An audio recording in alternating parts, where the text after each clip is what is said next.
Good evening and welcome. My name is Wong-Oyama with the Department of Neighborhood Empowerment. I'd like to welcome you all here for the Neighbor Council Valley Village Board meeting this evening and board installation. At this time, I'd like to do a roll call of the outgoing board. Dorothy Apple. Here. Daryl Baskin. Yes. Here. Jenny Hatfield. Here. Glenn Block. Here. Tony Braswell. Here. Alice Hart. Here. Richard Poole. He's out of town, sorry. Dale It's LaRose. negative. Legal is negative. There you go. She's not here. Oh, she's not sure. Okay. Suzanne Lewis. Here. Lisa Miller. She's excused. Paulette Stokes. Here. Stephen Stokes. Here. Richard Davies. Here. Jeff Walker. Here. Mark, I'm going to have a hard time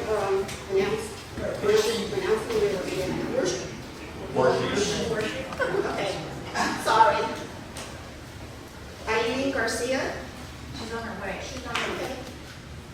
Jake Kavinsky is at summer camp. Okay. At this time, I'd like to introduce Officer Benavides. Thank you, and welcome you board members. I've been out here once or twice at meetings. I just want to reintroduce myself to anybody I haven't met yet. I'm Rob Benavides. I absorbed the car, took over for you guys in September, so it's been a little over 6 months or so now.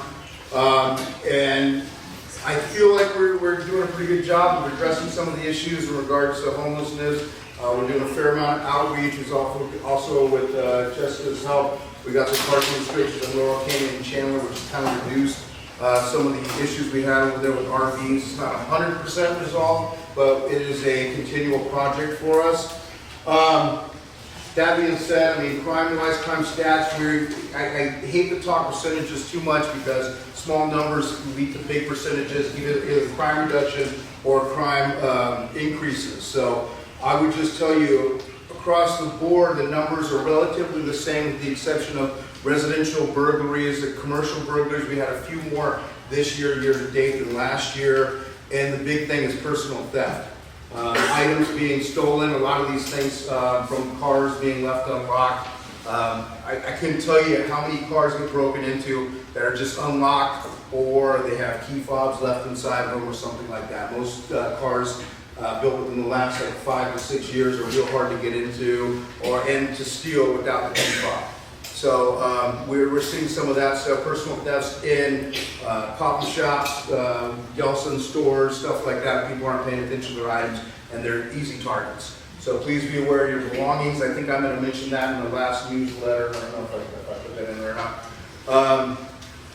And that's really, in regards to our transients, last year we had a huge number of aggravated assaults, which were transient on transient type of crime. And because we've seen a reduction in some of those areas where we're having those problems, those numbers have gone down. So we're down in that area. We're actually down in the broken into cars, but this was one of the areas of personal theft and burglary. Quickly, I don't want to take up too much of your time, so I didn't want to get onto longer than that, but if there's a real quick question or two that anybody has, otherwise I'll wait till afterwards. The issues we've been having lately are a lot of accidents, and we got the horrible accident Yeah. when he's killed, hit and run. I'm glad you brought that up. Because we had a traffic summit with Councilmember Krikorian's office. Assembly Member Nazarian was there.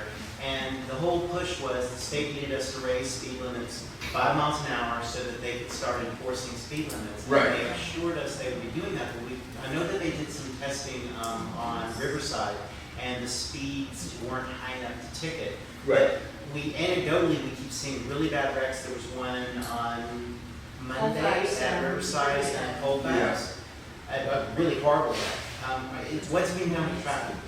So, let me touch on that in a second. The traffic survey is what Tony's talking about, and a lot of these streets going back a couple years ago, our motor cops could not shoot radar on them because they hadn't been surveyed. In California, I don't know why this is this way. This is something I would talk to your state level officials to see if they can change that. But the survey is based on a majority speed. So when you go out there and do the speed survey, guess what? Your traffic speed limits are going to obviously go up because everybody's not driving the speed limit. Without that survey, our guys can't shoot radar. So they went out and surveyed several of the streets. And honestly, I don't have the list of the streets that were surveyed. I'm going to have to do some work on that.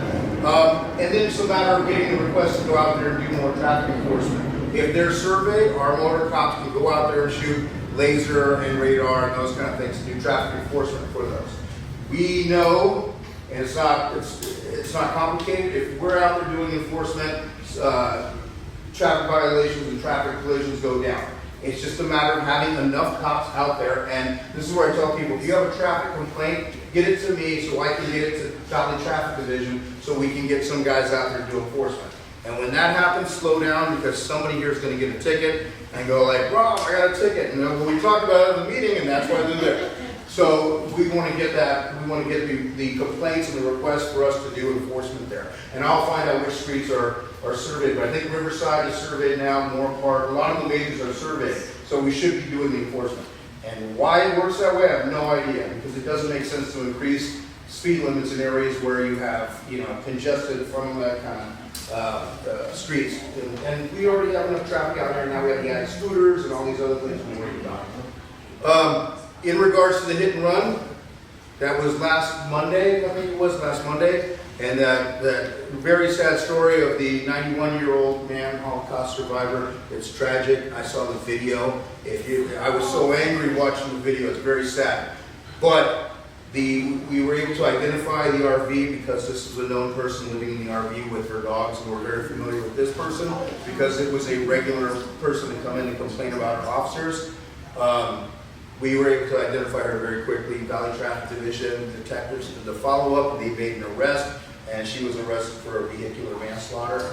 I don't know what the follow-up will be with that when it goes to court or how much time that will result in, but there's no good way to spend any of that. Tragic accident, tragically she's going to go to jail for vehicular manslaughter. Yeah, and we know that, and there's, when I'm looking at Wilkinson and Magnolia, I know there's been some kind of, at least strategies and provisions put up to kind of slow people down, and we're in a world right now where people need to get to where they got to get to right now, and they're more important than everybody, and the only thing that really fixes that is a lot of traffic enforcement, and that's going to come with a request. So request for that, please get it to me. Higher fines for cell phone use. Yeah, I agree. I could not tell you how many people, they can't get off the phone, and I'm right next to people, and they would, what? I have to make a phone call. But I'm the police, and you should at least try to hide that from me. But they're not. So I don't get it. Enforcement again on that, and that's something, again, go to your state officials and see if they can change the law as far as what the penalties are for that. Okay? I'm going to hang out a little bit. If anybody has questions or anything, I'll be more than happy to come out and speak to that. Yes, sir. If you could speak to, or if you know if you have any updates about Senate Bill 516. Oh, 516. Okay. I'm not happy with this, but I don't know what to tell you. Because I came in, when I actually found out about this, it was a little late in the game. And when I sent it out, I sent an email out about it. 516 is the Assembly bill that is going to directly affect law enforcement's ability to deal with the RVs. And what it does, if you read this, go on Google California Assembly Bill 516 and read it. It deletes law enforcement's authority to impound recreational vehicles under any circumstance. 72 hours, expired registration, whatever it may be. It is basically law enforcement cannot do anything about that. Yes, it's still a violation, but your law enforcement can't do that. I try not to get too political on things. I don't know what the point of that is. It's very confusing. All the work we just did up here at Laurel Canyon and Chandler, which is still stuff to be done up there, they come back tomorrow if that thing passes. And by the way, it passed the Assembly. So the Assembly said, go ahead and let's do that. And it's on to the state Senate, and I don't know when it's set for a hearing. I thought it was coming up relatively soon. And I don't have enough information on that. But if that passes, we will be hands-off on the RVs. And out there today, I'm helping another senior lead officer in the Coldwater Sherman Way area, where, yeah, we've cleared them off here, but we're not solving the problem, so it's going someplace else. And it's over there now, and when that passes, if they line up right in front of these schools or in front of your house, and we're gonna be hands-off on that. Even if they're there more than 72 hours? 72 hours is not, basically anything. So if they decide to not register their vehicle for 10 years, we will not have authority to impound it. And really, it goes to law enforcement's ability to enforce. And then the wording is correctly, it deletes law enforcement's ability to enforce. So you can ticket. No. Yes, No. you can ticket. You can ticket. You can ticket for all of the violations. But not impound. But you cannot So, impound. so my tickets are gonna be, But basically. I'll talk about this, I mean, if we want to talk Okay. about it now. Yeah. So basically, there have been discussions going on. This was the type of bill that was supposed to be specifically about people who are living in their cars, which when impounded means that they are homeless. Because there's no way that they can pay to get their car out of an impound lot. And so it was written with the intent to address that issue. It had already made its way, the assembly member had already voted on it in the transportation committee long before we had heard anything from the city about this. There should have been, I agree that there should have been more conversations had. When it did go to the floor vote, Assembly Member Chu from San Francisco, who's the author, made a lot of promises that it would be very, very heavily amended when it gets to the Senate. This is something, basically for the last month and a half, we've heard exclusively from hundreds of constituents, from LAPD, from neighborhood councils, from CARO, from basically everyone, and it's something that I know the assembly members had a lot of conversations with Assembly Member Chu specifically about. How that will look, I'm not sure. But this was really meant to be a measure that was supposed to prevent people from living in their cars to ending up living on the streets. It was not perfect, and a lot of things with 3,000 bills, stuff like this happens. But we're aware of it. We're thankful the LAPD brought it to our attention. We first heard of it because Procorian's office called us and was like, "What is this bill?" And we were like, I was like, "I don't know what this bill is." Called my Capitol office. There was no opposition on file to the bill as well. So this came out of left field for a lot of people, and it's being fixed. And I think that we just have to know that there are a lot of not just Los Angeles, but state senators and assembly members across the whole state that do not want to restrict law enforcement's ability to do their jobs. We just want to find a way for people who are living in their cars when they get impounded to be able to not become homeless. So. And again, my work is done here in North Hollywood. And our problem with that is the one on Laurel Canyon that I've cited every single day, whether we're able to cite that or not, that has not effectively gotten the problem to go away. So, yeah, big picture, I don't know. And my ability to impound is really hard anyways, because I have to set up appointments months in advance. It's supposed to be 2 weeks, but with my schedule, whatever, it's taking forever. So we're not doing a whole lot of impounding on the RVs as it is. The only thing that's moved those out of there is the parking restrictions we put in there, and with a little bit of parking enforcement on that, they've just moved other places. So just something to be aware of. We're on it.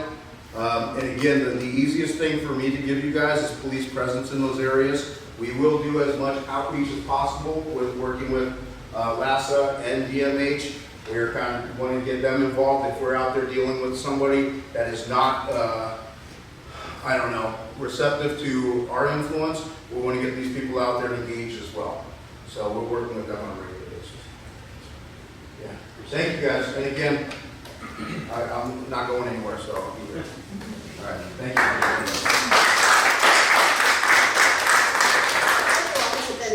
Okay, now we're going to go on public comment on agenda items, and we have one speaker card, maybe 2 minutes. Michael Margosa. Oh, I thought that was for item number 10? Yeah, well, that is public comment on a non-agenda item. Oh, non-agenda. Oh, okay. Well, It takes a minute. go ahead. Okay, so first, Rob, I want you to hear this. Rob, I want you to hear this. First of Yes, all, sir. okay, our lead officer, he made a world of difference in the RV situation at the local Chandler. He's doing a great job. My wife and I walk the area all the time now, and I can't tell you how many times now I've seen women and girls walking on Chandler again, unattended, unescorted, and they feel safe. So, thank you. Too bad.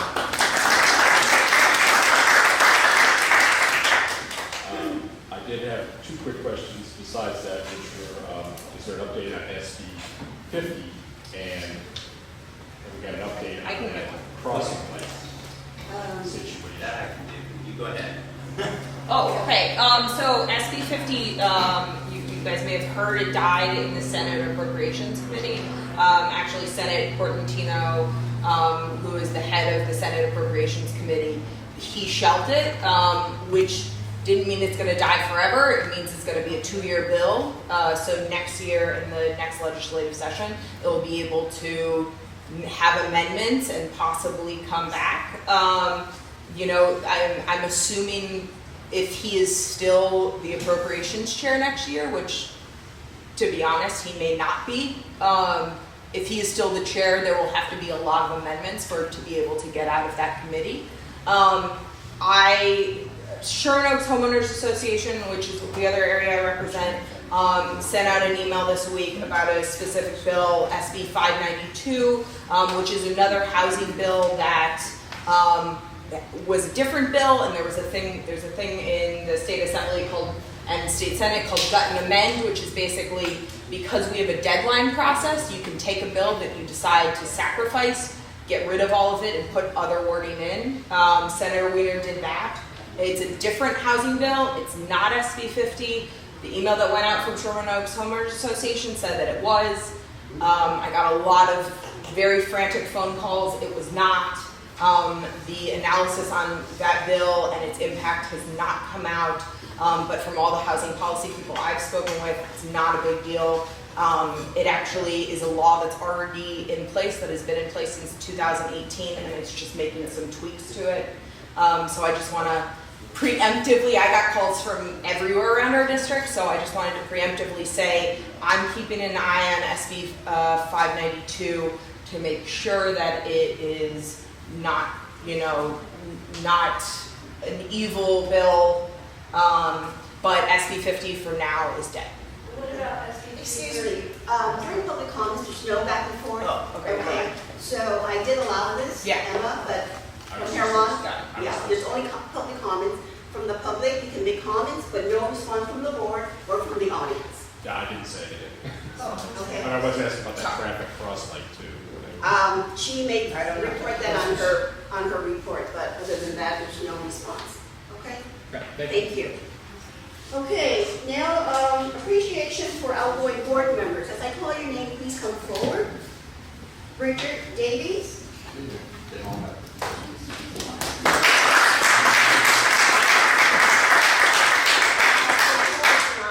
Here this evening, Stephen Stokes.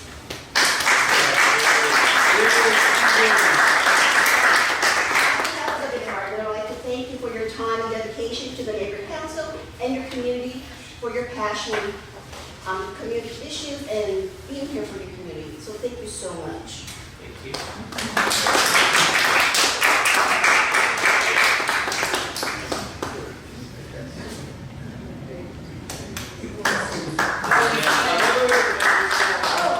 And on behalf of the assembly member, we have certificates thanking you guys for your hard work.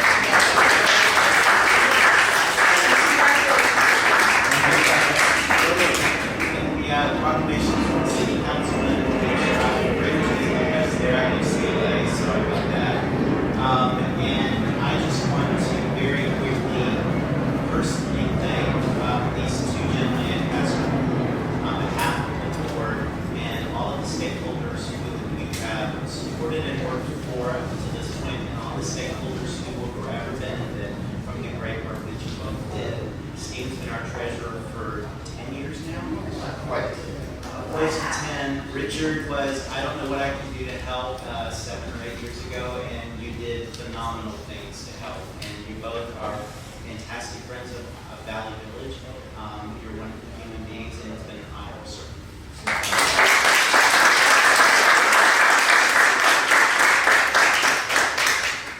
Okay, now we're going to do the roll call of newly elected board. Dorothy Apple. Darrell Baskin. Here. Tony Braswell. Here. Glenn Block. Here. Desmond Fasson. Here. Fasson? Busy. I'm sorry, come on. See? Alice Hart. Here. Jenny Hatfield. Here. Mayo is not here. Susan Lewis. Here. Lisa Miller is not here. Paulette Stokes. Aaron Stover. Here.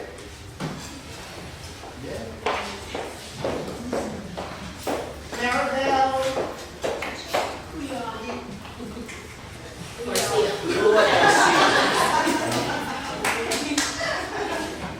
Jeff Walker. Here. Mark. Eileen Garcia. And Jake is not here. Okay, folks, so before you, you have a board packet in front of you, the blue folder. To your left is a copy of the agenda. Behind that is the copy of the plan of the citywide system of neighbor councils. And behind that is the copy of the neighbor council bylaws. That's on your left. And behind that is a copy of contact information for council members, city council members, as well as the city council committees. To your right, you have a copy of the board member oath. Once we install you with the oath, I would like you to print your name, sign, date, and return it back to me tonight. And then we have behind that, we have the board orientation, 7 things for what board members should know. And behind that, you will also have 10 things board members should know. And behind that is a copy of the neighbor council funding policies and guidelines. Okay, please stand and raise your right hand.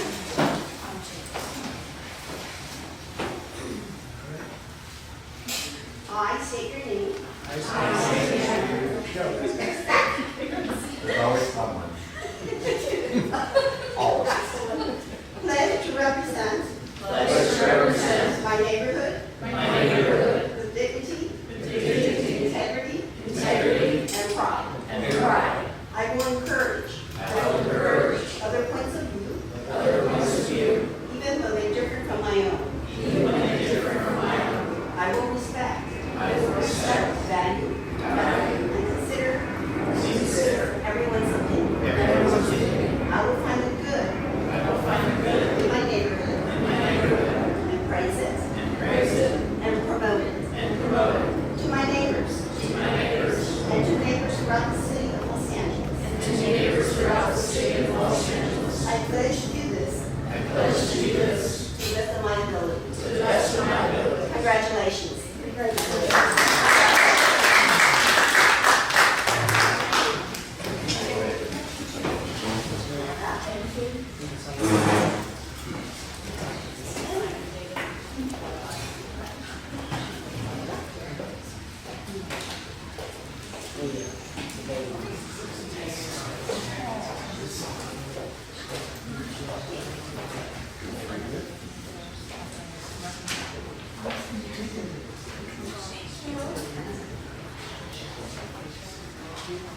Okay, now we'll have nominations of the executive officers. We're going to go with nominations for secretary because I will need the secretary's assistance to help with the voting. The secretary's responsibility is to be present to take and prepare minutes of all meetings of the board and to have the minutes distributed to the board prior to the next meeting. Inform stakeholders of the agenda. The board meets no less than 72 hours in advance of the meeting. Shall also post notice of the upcoming board meetings in one local publication, catered to reach the largest number of identical stakeholders in the area. Note in the minutes the establishment or conclusion of work of committees other than standing committees. Carry out all other secretarial duties as may be required. Are there any nominations? Jen? I will nominate Dale.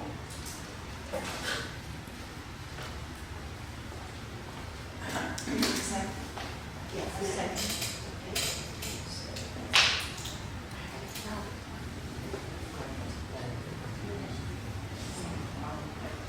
Are there any other nominations? Okay, Dale's not here, but. I know. Steve Even's very good.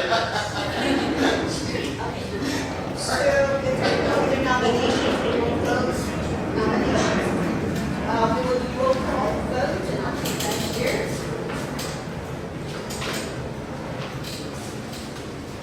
You want me to help? No.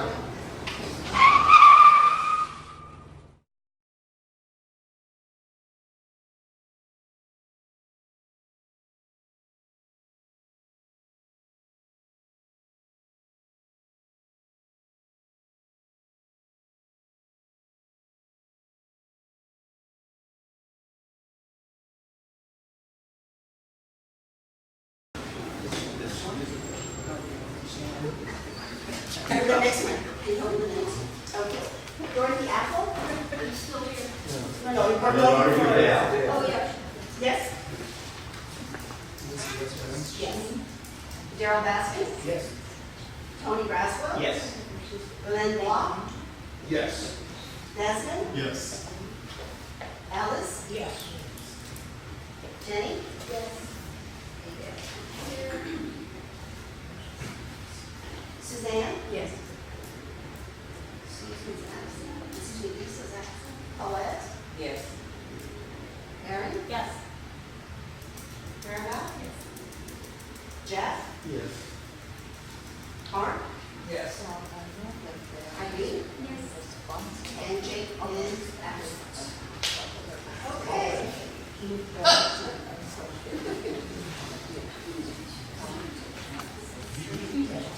So we have 14 yes and 3 absence.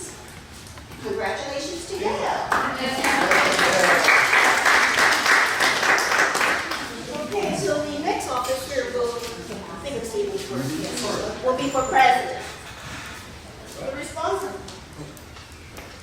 The responsibility of the president shall be the chairperson of the board, produce and properly post an agenda for all meetings, be an official member of all committees, be a member of and chair of the executive committee, appoint with the approval of the board, the chairpersons of all committees, and when possible, a parliamentarian with working knowledge of Robert's Rules of Order, newly revised, and the Ralph M. Brown Act. Supervise and coordinate the work of the council, act as the spokesperson of this council as an official representative to the public and media unless otherwise designated, and provide the department with all necessary information of all new board members and carry out whatever other duties may be required. Nominations are open. I'd like to nominate Tony.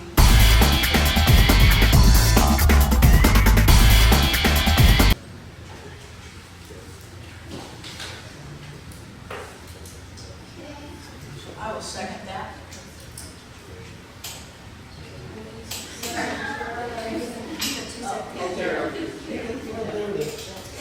Are there any other nominations for president? Would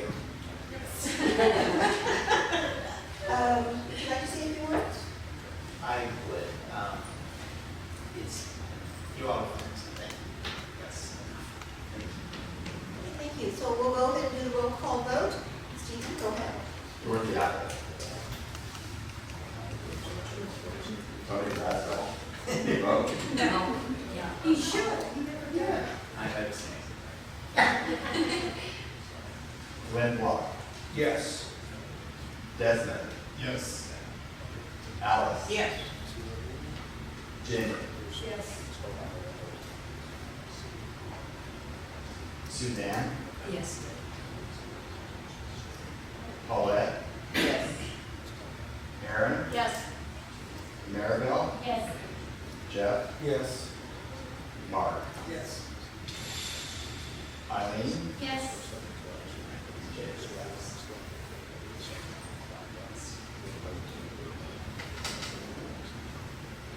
13 yeses, 1 abstain, 3 absent. Congratulations, Tony. Okay, now we have the vice president. The vice president shall assist the president and reside in the absence of the president. In the absence of the president, assume any and all duties of the president as set forth in Article 6, Section 2A. In the event of death or resignation of the president, become the president for the unexpired term. The chair of the election committee and a member of the vice chair of the executive committee carry out whatever other duties may be required. Nominations are open. It is my honor to nominate Jenny Hack. Is there a second for Jenny? I second I second it.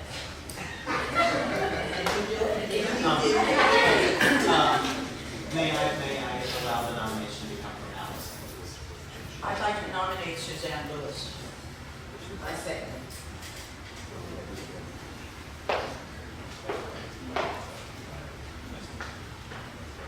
Are there any other nominations? Okay. Nominations are closed. Jenny, would you like to say a few words? Just said, I think we have a great council, and it's been a pleasure working with Tony all these years. Thank And the you. rest of the team. Suzanne? I would be honored to serve as vice president of this meeting council that I worked so hard for. Thank you. This is for Jenny. For Jenny, okay? No, we're voting. We're voting. So you have a choice of 2 candidates. The first one is going to be for Jenny. So what he's going to do is call your name and you will say who you're voting for. Who are you voting for? Okay. G and S. Dorothy Apple. Daryl Baskin.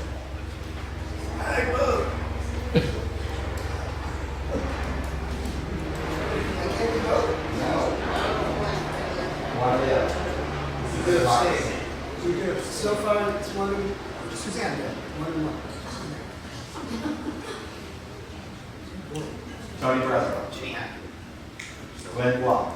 Suzanne Lewis. Desmond. Say your last name for me, I'm sorry. Faison? Desmond Faison. You gotta stay. Am I allowed to do that? Nope. Why Why can't, point of order, why can't you stay? he can abstain. You can? Yes. Oh, you can abstain. He's abstaining. Alice Hart. I vote for Suzanne Lewis. Jenny Hatfield. Dale Leibowitz Negley is not here. So I don't know why he's there. And actually, because I just like to say her. Suzanne Lewis. Lisa Miller is absent. Paulette Stokes. I vote for Suzanne Lewis. Aaron Stover. Suzanne Lewis. Maribel Garcia. I can't say that. Second. Oh my God, this is a tough one. Jean. Jeff Walker. Jenny. Mark Worship.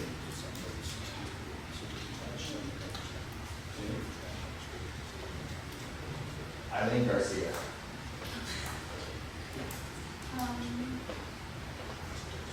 Jean.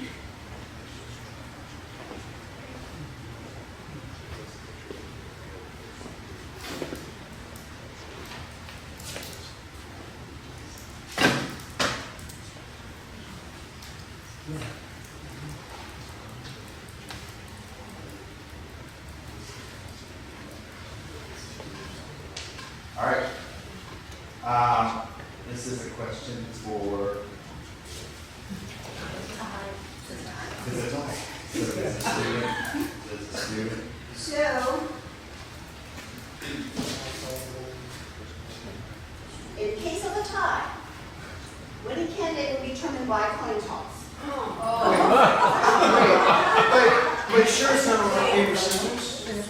The student representative does not have a valid vote. Their vote is I did just. count her. Oh, you didn't? I did not. It's 6 to 6. It's It 6 to didn't count. 6 because the student did not count. Okay. Suzanne have heads. I'm going to drop it here. I don't know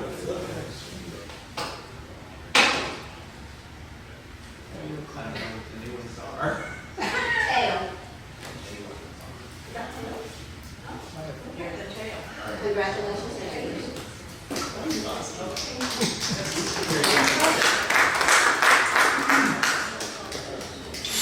Okay, so, Yes. okay. The next will be treasurer. The treasurer shall perform the duties and responsibilities of the treasurer as detailed in Article 9, finances. Nominations are open. Alice? I nominate Dorothy Apple. I second that. I'll second that too. Just to keep it going. Okay, are there any other nominations for treasurer? Okay, Dorothy, please say a few words.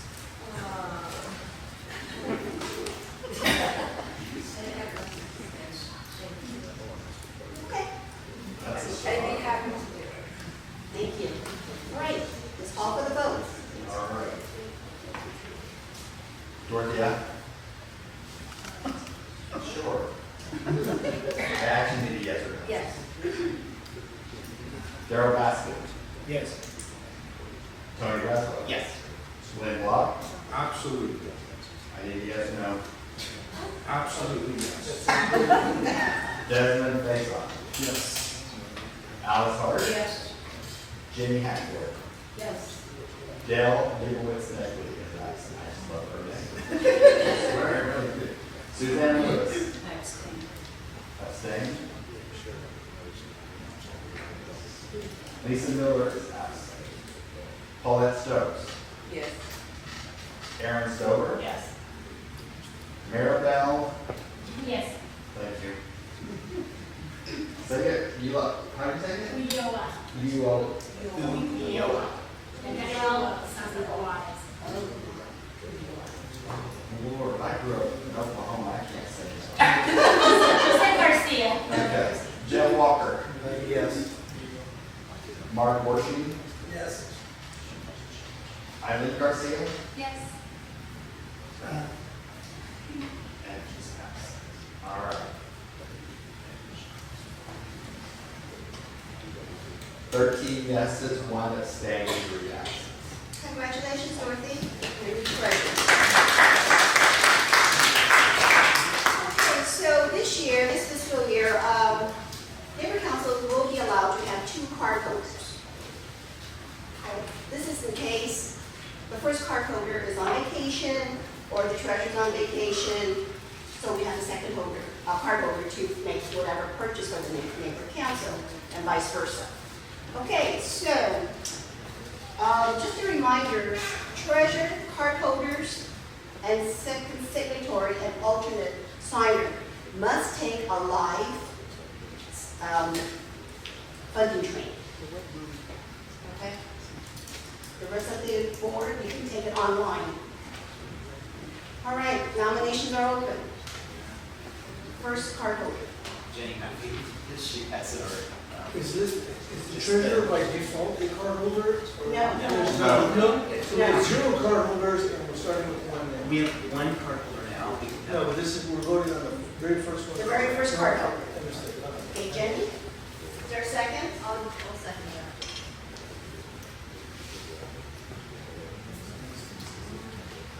other nominations for cardholder number 1?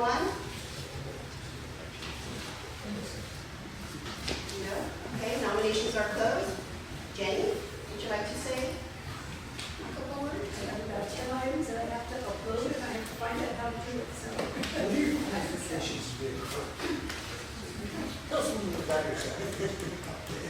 Yes. So the cardholder is responsible of the neighbor council's credit card, okay? I understand. He or she, cardholder 1 and 2, will be the only two who can make purchases. They cannot give the credit card to Jeff or to Desmond. They can only keep it and charge it themselves, okay? If for any reasons it's given to any other board members, the funding division has every right to come in. What about purchases by check? We can do that too, but everything needs to be ordered properly. Okay. All right, That's the treasurer. let's call for the vote.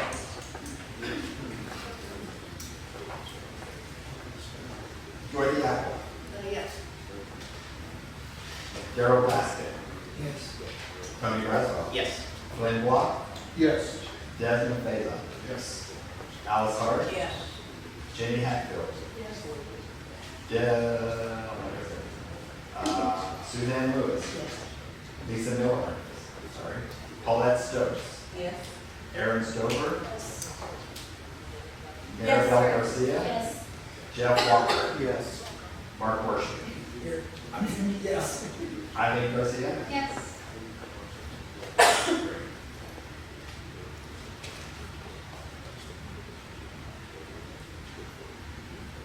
13 plus a student and 3 guests. Okay, congratulations, Jenny. First card holder. Now the second card holder is the same responsibilities. Nominations are open. So may I make one comment about Yes. this? We don't have to have a second No, you card don't. holder, but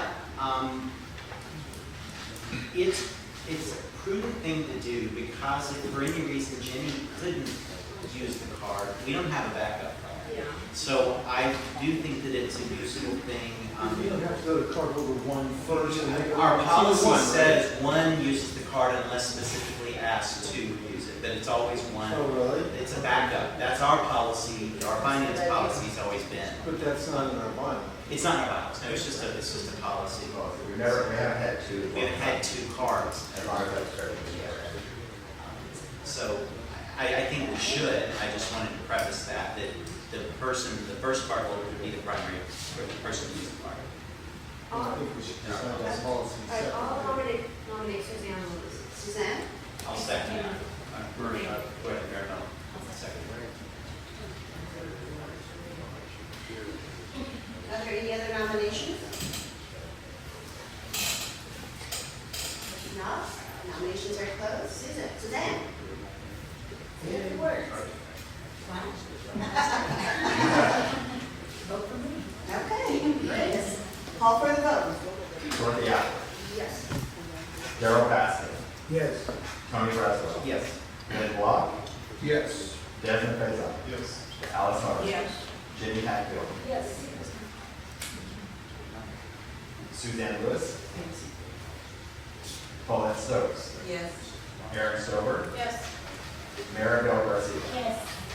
Jeff Walker, Yes. Mark Worsham, Yes. Eileen Garcia. Yes. All right, Suzanne is the second card for you. Congratulations, Suzanne. Okay, the second signatory, this person, other than the treasurer, signs all funding paperwork, as well as the BACs, for all funding matters. Nominations are open. Is there a second? Second.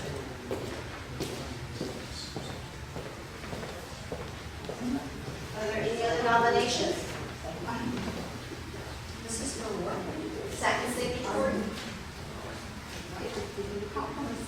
Okay, nominations are closed. Let's say a few words total. No. Okay, let's call for the vote. Dorothy Apple, Yes. Darrell Baskin, Yes. Dorothy Braswell, Yes. Glenn Block, Yes. Desmond Faison, Yes. Alice Hart, Yes. Jamie Hatfield, Suzanne Lewis. Lisa Miller. Paulette Stokes. Yes. Aaron Stover. Yes. Maribel Garcia. Jeff Walker. Yes. Mark Horsley. Yes. Eileen Garcia. Yes. All right, passes. On the alternate signature.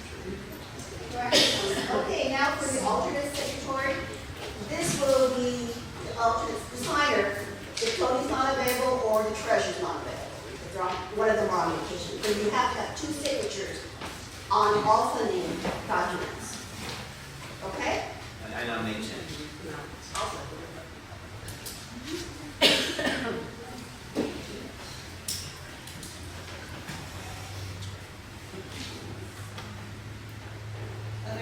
Any other nominations? Okay, let's call for the vote. All right, Dorothy Apple. Yeah. Darryl Baskin. Yes. Tony Braswell. Yes. Glenn Block. Yes. Desmond Bailey. Yes. Alice Hart. Yes. Jimmy Hatfield. Yes. Suzanne Lewis. Paulette Stokes. Yes. Aaron Stover. Yes. Maribel Garcia. Yes. Jeff Walker. Yes. Mark Horsley. Yes. Eileen Garcia. Yes. Okay. Pass. Jimmy Hatfield, congratulations. Congratulations. Okay. All right, so I'm just going to do a real quick board orientation. So, all of your copy out.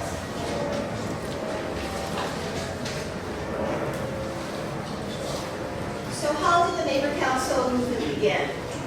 Back in 1999, the citizens of Los Angeles wanted the charter to be amended because Los Angeles has become so diverse and stakeholders wanted to have a voice to what happens in their community. So in 2000, the department was created and we were charged to create a plan of citywide system of neighbor councils. So the first year what we did, we went out throughout the city of Los Angeles.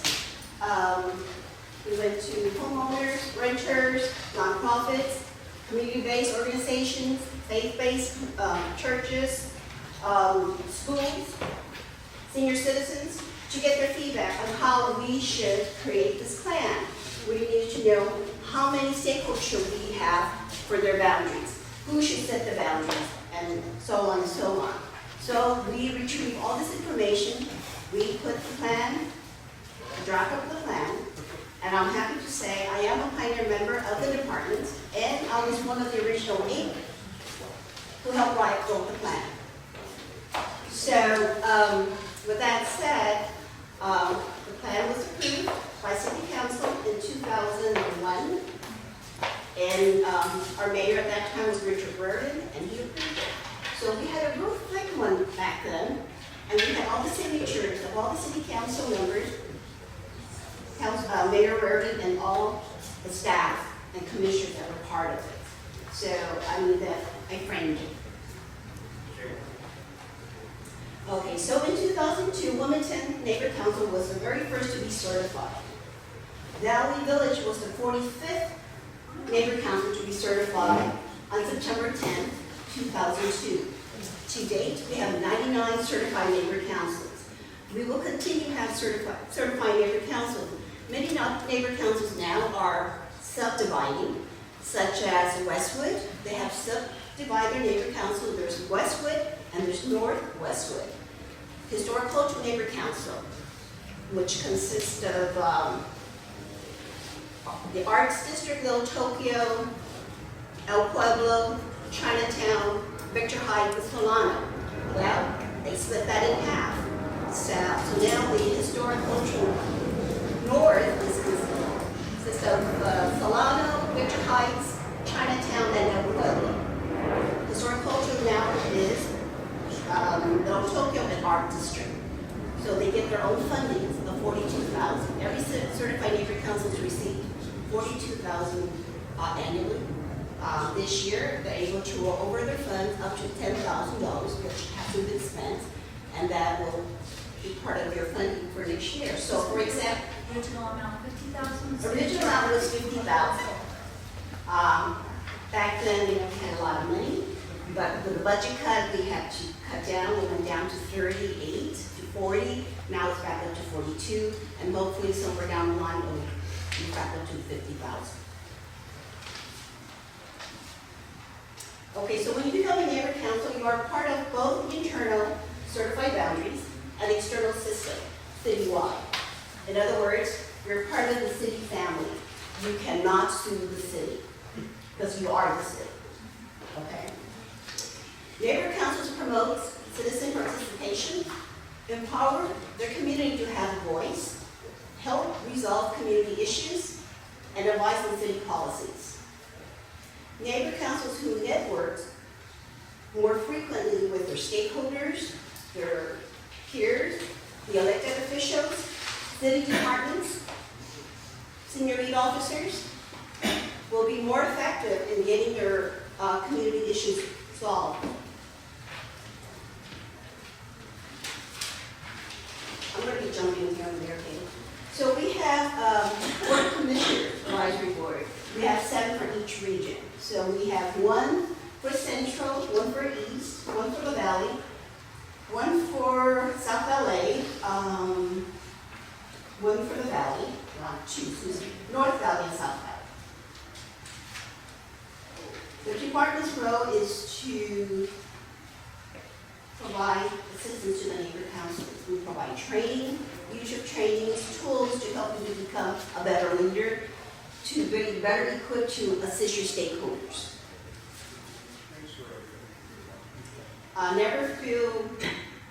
Never hesitate to come to me for any assistance. You can always call me, email me, and I will respond within 24 hours. If I don't, come look for me. But I'm usually pretty good at responding. Okay, so communications with the department, city attorney, city clerk, and the NC funding elections is usually the president, but it would be, according to your bylaws, it is the president, so unless it's otherwise designated by the board. Okay, how neighbor councils create impact. Neighbor council's proposed mandate is to increase public participation, increase government responsiveness to local needs, be diverse, and take interest in their respective neighborhoods. So for example, Valley Village, I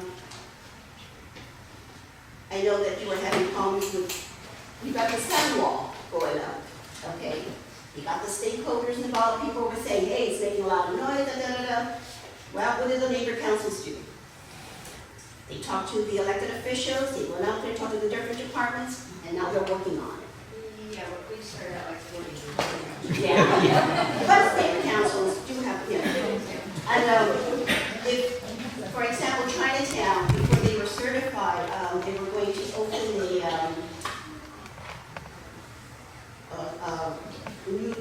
new bar, or whatever you want to call it. And it was like maybe half a mile from the elementary school. So they didn't want this bar in their community. And they reached out to all the other neighbor councils that were forming, and they went before city council and backed Chinatown. With that said, city council took that into consideration and did not allow this company to open this bar.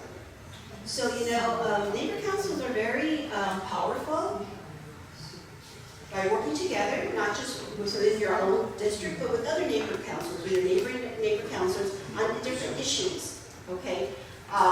There's going to be a, what do you call it, Department of Water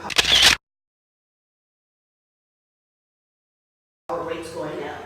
Neighbor councils had a say on that back when a few years ago as well. And it didn't happen. And they also had a say here in the valley was, is it Office Depot or Home Depot? Home Depot. Yeah. Right. So, you know, there's just a lot neighbor councils can do along with their stakeholders. So stakeholders, public, if you have an issue, you have concerns, please come before your board, your neighbor council, and voice and ask for their assistance.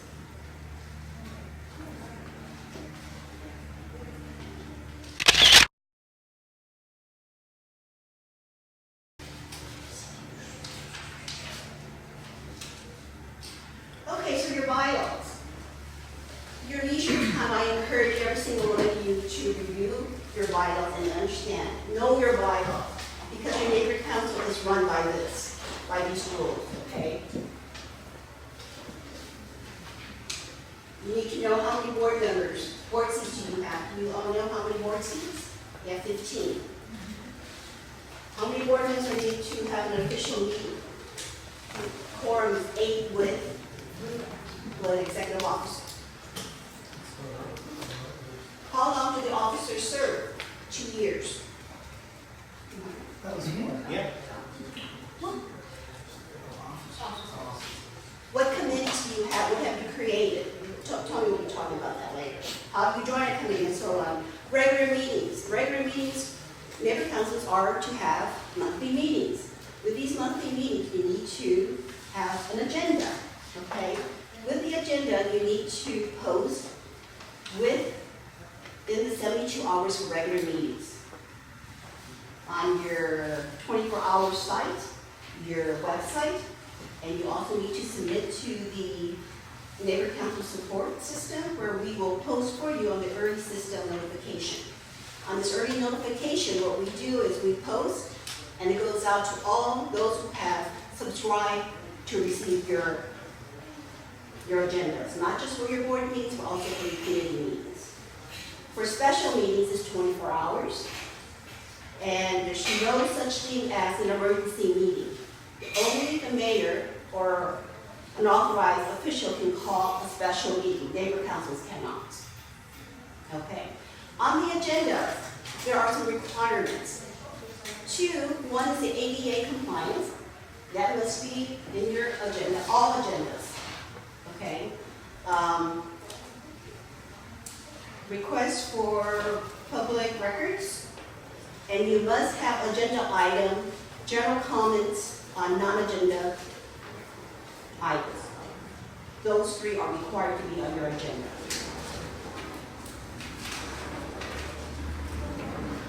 The Brown Act, neighborhood councils must follow the Brown Act. Your meeting must be open. You allow your stakeholders to make public comments. Again, they will complete a public comment form, but they do not have to. They don't even have to put their real name. They can, put whatever they want. If they refuse to do that, that's fine.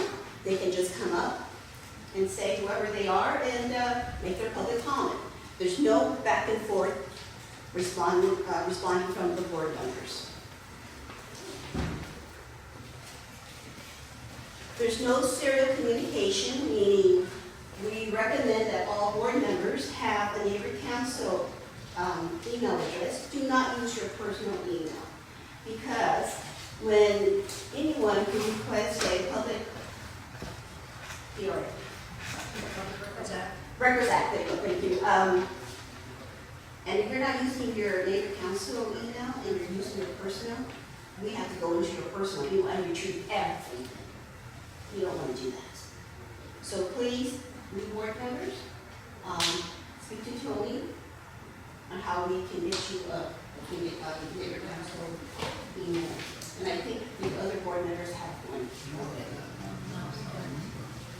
Okay, so we'll figure that out. When you email to board members, email to the recipient, to yourself, and you blind copy everybody else.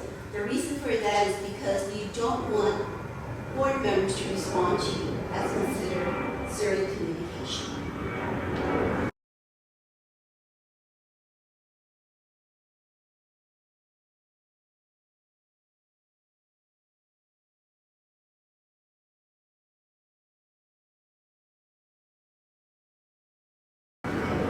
Board members are not to agenda items or anything that that goes on that the board members or the board is going to discuss in an upcoming meeting. Okay, you cannot do that.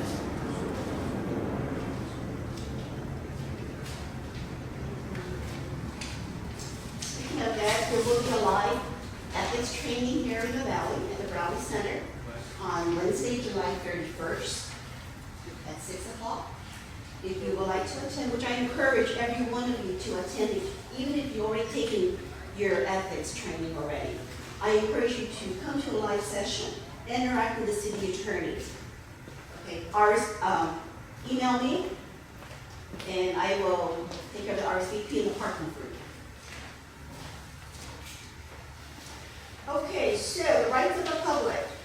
The public may comment on each agenda item before decisions and recommendations are made by the board or committee. Members of the public have the right to make general public comments, see materials that are inserted in meetings, make audio-visual recording of meetings. Although sign-in sheets are commonplace at most meetings, members of the public are not required to sign in to attend the meeting. But we do encourage the public, the stakeholders, to sign so you can be in the database of the neighbor council so you can receive newsletters or whatever that's happening in your community. This is how you communicate with one another. The Public Records Act, like I said, the PRA requests can be done in writing or verbally, can be done to the neighbor council, to the department, and so on. You have 10 days to respond. If you need additional time to respond, you send an email back to the person and say, we are looking into this, however, we do need more time.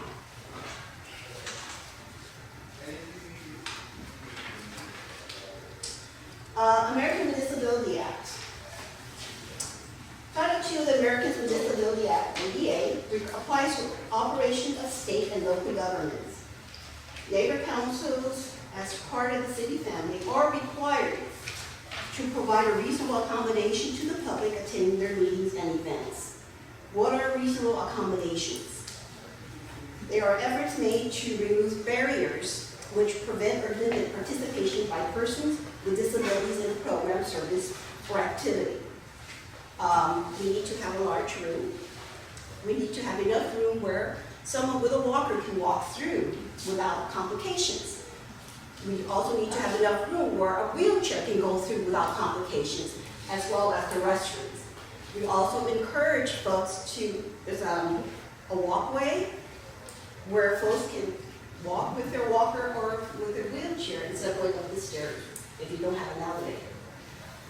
Also provide parking, which you do, yeah. Parking, and it's lit. There's public transportation. So this is a great ADA reasonable accommodation. However, if you need any other device, you contact the neighbor council and they will provide that for you, but you must request 72 hours in advance. Ethics and conflict of interest. Once again, I stress that you please take an ethics training, a life training, so you have a better understanding of what you can do and what you can't do. Okay, and if you're not sure at a meeting, recuse yourself. Just let the secretary or the president know, hey, I'm recusing myself, then you need to step out of the room. Secretary needs to document that. Suzanne recused and left the room. Okay, conflict of interest also, you cannot participate in any discussion. For example, Suzanne belongs to a nonprofit organization, which we will call Valley Village Partner nonprofit organization. She sits on the board and she's the president. They are requesting a grant. Okay? Suzanne cannot complete the application. She cannot have a discussion with any of her staff over there or board members, and then she needs to recuse herself. But we strongly recommend that you do contact the city attorney for advice. But if you don't get a response in a timely manner, recuse yourself and leave the room. You cannot sign anything. You just have another employee officer from your organization to present the application and the purpose of the request.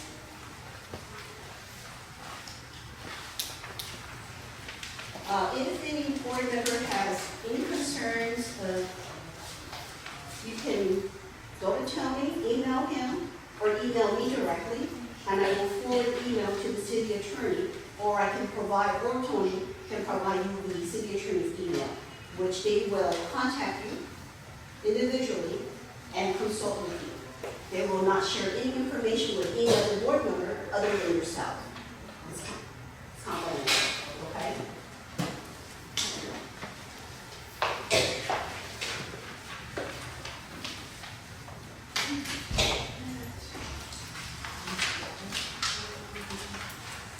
Again, funding for public funds.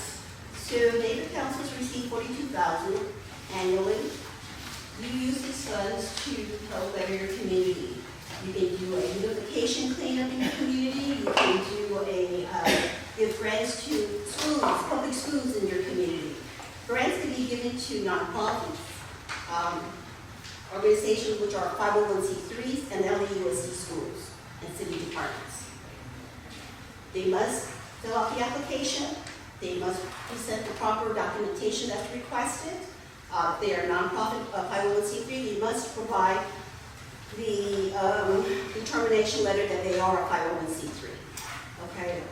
The schools, they have to provide the information, their ID, and so on. And it's the principal that needs to sign the application, and the vice principal signs the second signer. It comes before the board must be agendized before you can vote or give any grants away. It needs to be agendized, and then this must be discussed among the board members and to take action, yea or nay. So for example, if Valley Village Park Record wants a grant of $5,000, you're not obligated to grant them $5,000. You can go to a lower amount. You can go to $2,500. You don't have to give what they're requesting. So again, it needs to be agendized. The name of the organization who's requesting the grant, how much, and what it's for. If it's not properly documented, agendized in your agenda, it's not valid. You need to set a budget every year, annually. So the fiscal year for the city is from July 1st through June 30th. So the new fiscal year is coming July 1st. Right now, neighbor councils are not allowed to be spending money, nor the city. We can't spend it because everything's shut down.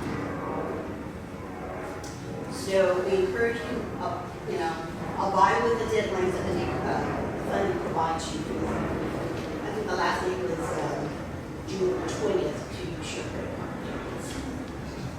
Okay, so there's no motions, no funding motions can be made tonight because it's not valid. You have to wait till after July 1st. But before you can even do that, you need to submit your 2019-2020 administrative funding packet to funding. Okay, you must set your budget, board approved. And remember, you can always revise your budget. It's not set in stone, but it'll have to be board approved. Every expense must be approved by the board. We were told that we couldn't upload our budget until July 1st. Right. Because we passed it that April. Yeah, they won't allow it. Sorry. We're ready. Okay, also you need to do an inventory annually. Okay, so you have tables, chairs, computers. You need to label them with, say, NCVV, the year that you purchased, hyphen number 1, okay, on each item. And you need to document it and board approved, submit it to funding. Okay, so that's required. Here it says $1,000 or more. And is it all electronic, but it also mentions $1,000? Well, back in our days, our department, it was every single, yeah. But now with the funding, it's different. It's, some thousand, yeah. Okay. Anything that the neighbor councils have purchased, the city funds, the public funds, and it's not working, you cannot give it away or throw it away. You need to return it back to the Department of Funding, and you must obtain a salvage form to complete so it can be taken to the city salvage department. You cannot donate it or throw it out. Neighbor councils are not allowed to receive donations. You're not a nonprofit, okay? Hopefully somewhere down the line, neighbor councils will become nonprofits, 501c3s, where you will be able to receive donations. Question if something's broken, it can be returned or exchange it for a working item? If you purchased it within a month and they say you can return, yeah, you can do that, but if not, then you need to just return it back to the department and you need to have it repurchased. But again, it needs to be agendized and approved by the board.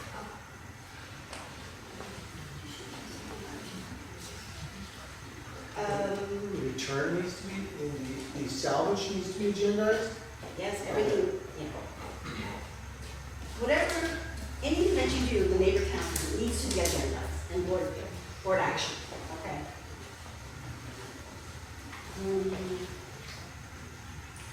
So neighbor councils have credit cards, they have a checking account, so the treasurers, once the board approves whatever expenditures, they can go ahead and either pay by check or credit card, once whatever is agreeable with the neighbor council and the planning division. Now, neighbor council's board members, remember, Alice cannot tell her husband, honey, can you go buy some water for my board meeting because I just don't have time. Use your own credit card. He will not get reimbursed. Okay. Only board members will be reimbursed for your own neighborhood council. Okay, remember that. And again, it needs to be board approved for you to get reimbursed. Try not to use your own funds. Always go to the treasurer or Jenny or the secretary. Dorothy. The Dorothy. second is Suzanne. Second card or Suzanne.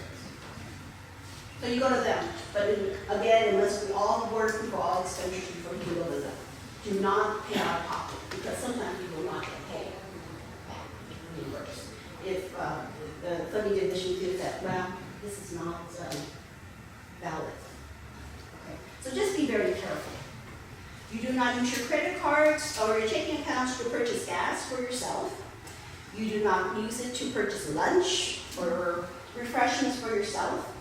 You may, however, use it to purchase refreshments for your meetings, to help bring, stakeholders to your meetings to participate. So, because we do get hungry, right? Because meetings are usually after we get off work and you don't have time for dinner. So it's always good to have a little snack for your stakeholders.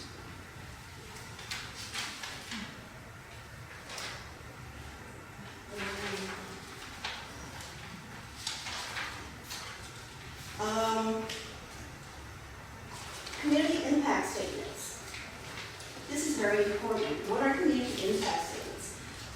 The acronym is CIS.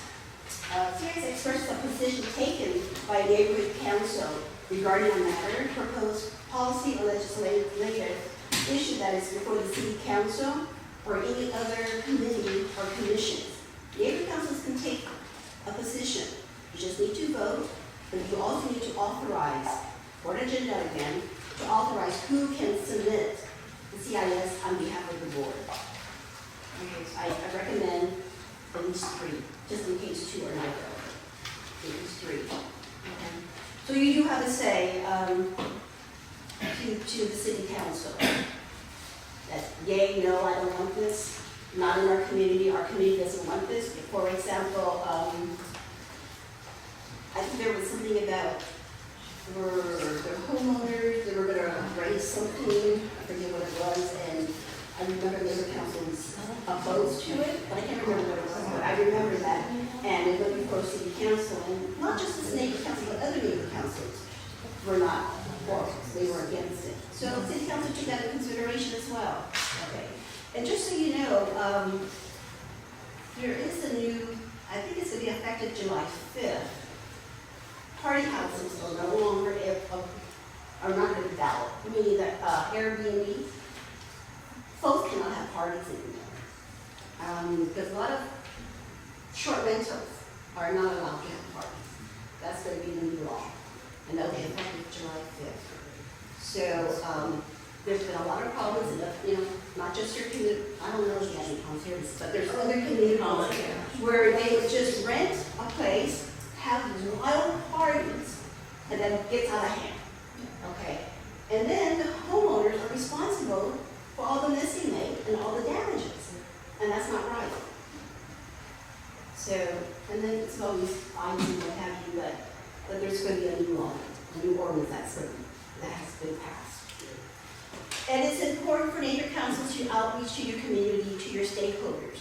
You need to reach out to them and get their input, what their concerns are, what their issues are, what they would like to have resolved in their community. So don't be shy, speak up, okay? This is what your neighbor council is here for. This is why you elected them. So, with that said, congratulations and welcome aboard.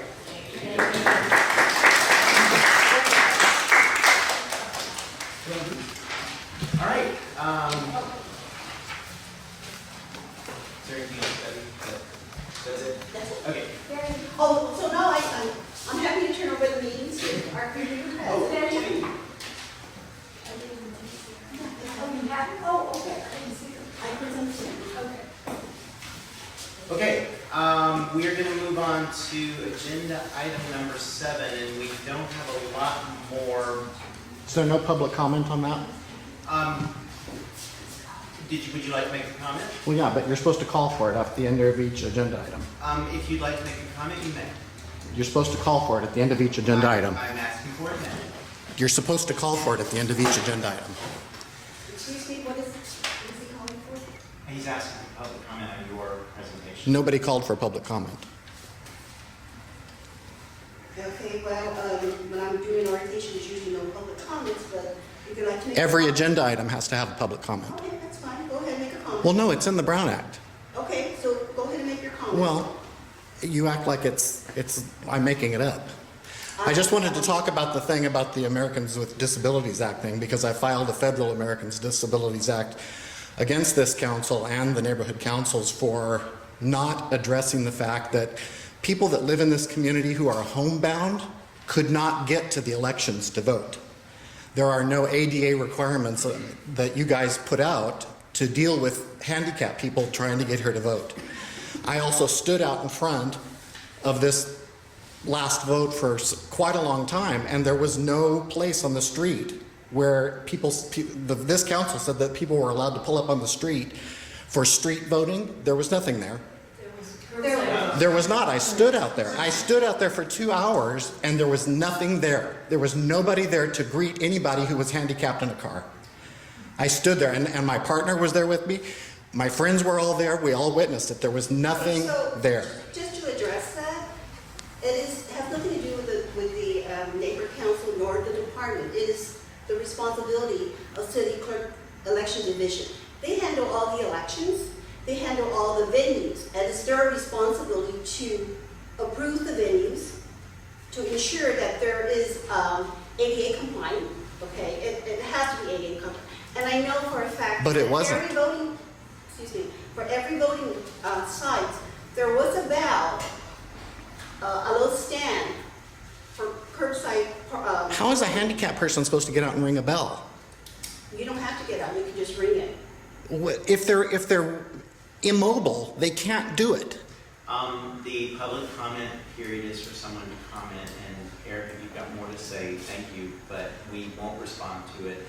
Your concern. She did respond to it. I know, and she's not going to. And she's the one telling you guys not to respond. President of the board, we're not going to engage in a conversation. You do it every meeting. That's why I'm recording. That's why I'm recording, because you do it every meeting, Tony. Okay, anything else, Eric? Not at this moment. Okay, thanks. Oh, yes, there is. Actually, there was, because she talked about videotaping of the meetings, and Glenn Block came up and questioned my videotaping this meeting, and I told him it was none of his business, and he took umbrage of that, and then he walked over here and started videotaping me, which I've now got on the videotape, so I'm going to be putting that on social media. All right, so. And it's not funny. That's not, is that part of your ethics training to laugh? Eric, your time's up, and if you don't stop that, I'm going to ask you to leave the meeting, and I don't want to do that, Eric, I really don't. Well, we'll get it on tape. Comments about the election and anything that happened to the election have all been turned over to the city clerk's office, and it's my understanding that the city clerk's office looked into them, and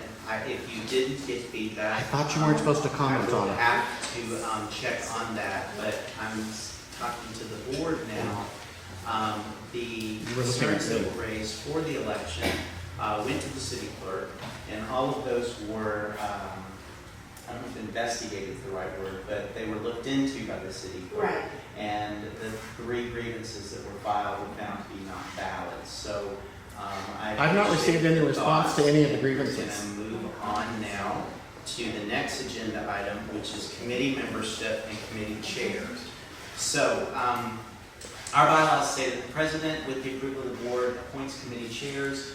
What I think we should do is assume that every committee is eligible for someone to say, I'd like to continue, I'd like to step away, or I'm interested, and tell me what I need to do.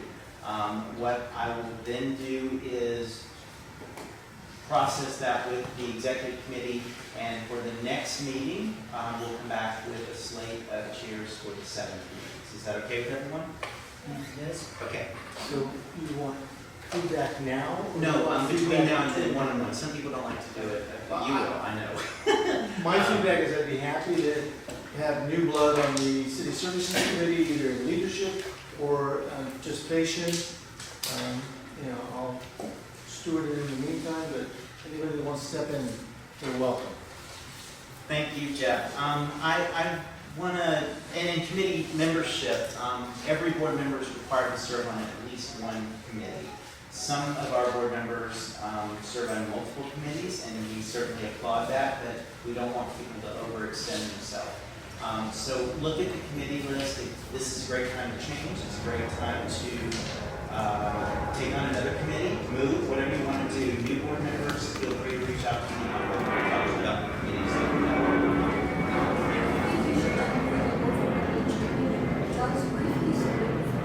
Well, given the time, I'm going to ask, the committees are well defined in the bylaws, so please read those. And I will be available to you at your request between now and the July meeting.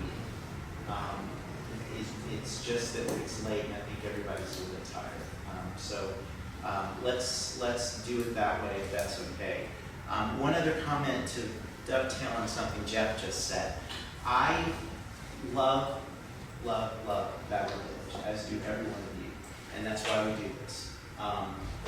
And as much as I appreciate the privilege and the honor of being up here and working with old friends, new board members, we are in an interesting position that I think we're very comfortable, that we've got a great, strong board, but we need some continuity of leadership. And at some point, I can't be president. I appreciate I want to do it, but we need to have some new blood. And I thought it was neat that we had a contested election, and we probably should have. But don't be afraid to say, hey, I'd like to learn more about what the treasurer does. I'd like to learn more about what we do, because any one of us could get a new job and be transferred, or God forbid, get hurt and not be able to serve, and we need people that are ready to step in and be leaders.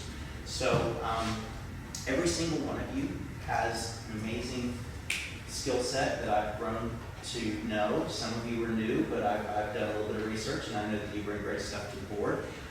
So let's think long-term, and as we start talking about committee chairs and stuff, think about what you might want to do a year from now. Don't just say, I can't be a treasurer now. You might be a good treasurer a year from now, so get on the finance committee and start to learn what the treasurer does. Okay? Tony, can I comment? Yes, on that? please, sir. And I'm glad you said something, because that's something that's been concerning me, that there seems to be the same people have to take on the same responsibilities. Also, the board has a lot of people who have been on it for many, many years. So I would like this board, for this next term, to prioritize some kind of continuity. Bringing more people in, outreach for people to become on the committees, and start getting a pathway to more members of our neighborhood coming to the board and participating in the neighborhood council and other neighborhood activities. I agree 100%, Glenn. And you know, it's little things that I know I can do. If you go to city council meetings, a different council member chairs the meetings each time. I don't have to sit in this chair and chair this meeting. We could rotate that around, and you could get a feel for you know, some of the things that are difficult about sitting here. I will get a great feel for what is difficult about sitting there. But little things like that can help us start to develop a culture of leadership so that if any of us had to leave at any point, there are people ready to step in and do the job. And that's all. And it's not something we do tonight, it's not something we do in 2 meetings. It's something, as Lynn said, we need to think about over maybe the next year. Yes, ma'am. I think it would be great for the neighbor council to have a retreat where you're able to have just a brainstorming. Set goals for short term and long term. And also with your funding, you know, with Glenn had said, I think that's great. And I think every board member. How do you do that with the Brown Act? It's a puzzle. You still have to post, agendize. But, you know, agendize what you're going to be talking about, your short-term goals and so on, we'll break into different teams. So we can So do it's that. a public meeting It's a that's public called a meeting, right. But it's not all these other agenda items that you'll be talking on your monthly meetings. It's a retreat to bring all board members together, to bond, to see you can work together and be more productive and how to improve your goals, you know, set your goals. So it's just something that you can all brainstorm together without having this neighbor council business to talk about motions and so on and so on. This is just strictly on where the neighbor council should be and where they should be in the next 3 months, 6 months, a year from now. Something to think about. Thank you. So, any comments on anything on that agenda item? We'll move on to liaisons. We're supposed to have a liaison for, I think there's 3 or 4 different ones, and amazingly, Suzanne is most of them. So in the next meeting, I will bring to the board a list of all the liaison relationships that we should have. Some we don't have because it isn't relevant to Valley Village, but most of them are. We'll need people to step up. Suzanne can't do all of those. Whatever Suzanne doesn't do, I think Jenny does most of the others. So if we can get... And I don't think you have to be a board member to be a liaison, right? You can have Correct. stakeholders. Right. That's a way that stakeholders, and you can get leadership by having the stakeholder take on some of these liaison positions and come and report to our board meetings on a regular basis. Okay, committee reports, Susan. Oh. I didn't see any hands. I will just... You don't have to raise hands. You have to ask for it at the end of every agenda item. I'm It's in the Brown Act. Eric, I will look for that. I've already sent it to you twice. So we're going to move on to committee reports now. And that's Suzanne's communications expert. We're promoting the Hampton breakfast, running ads on social media, and I want to remind everybody about budget days this Saturday. We're up the budget, there's no budget. And Neighborhood Congress is September 28th. Please save the date. Can you tell the board members what Congress is? So Neighborhood Congress is sort of a meeting of all of the neighborhood councils meet together at City Hall for a day. There's classes, workshops, networking, breakfast and lunch. But it's an opportunity to meet other neighborhood council board members, other neighborhood councils, and network within that, and come to City Hall, which is kind of a cool place. All right, elections and bylaws, Jenny. Well, as you know, we did hold an election on May 18th, Thursday night here. I think it went very well. The city clerk handled all of the elections. We did not have to provide any volunteers. They took care of all of that. They were very strict about limiting access to the area for any candidate who was around and talking to stakeholders. We had a presence out in the front lawn.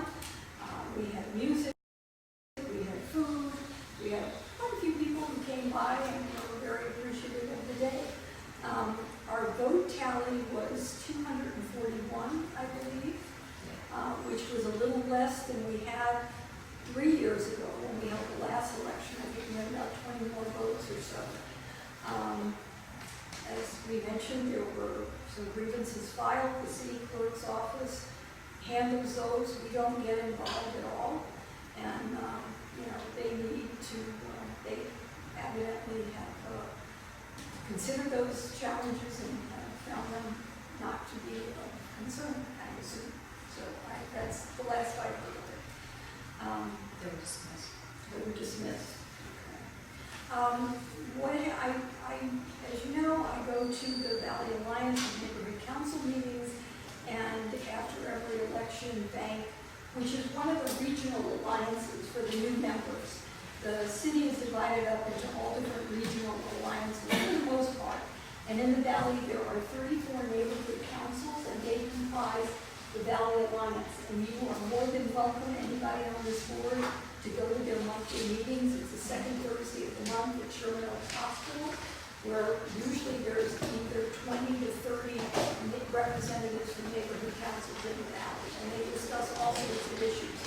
One of the things we did on Monday night, it was a special briefing session that Bank had on the election. They always like to get comments from all the neighborhood councils to see what worked, what didn't work. The agenda for this, they had about 10 questions.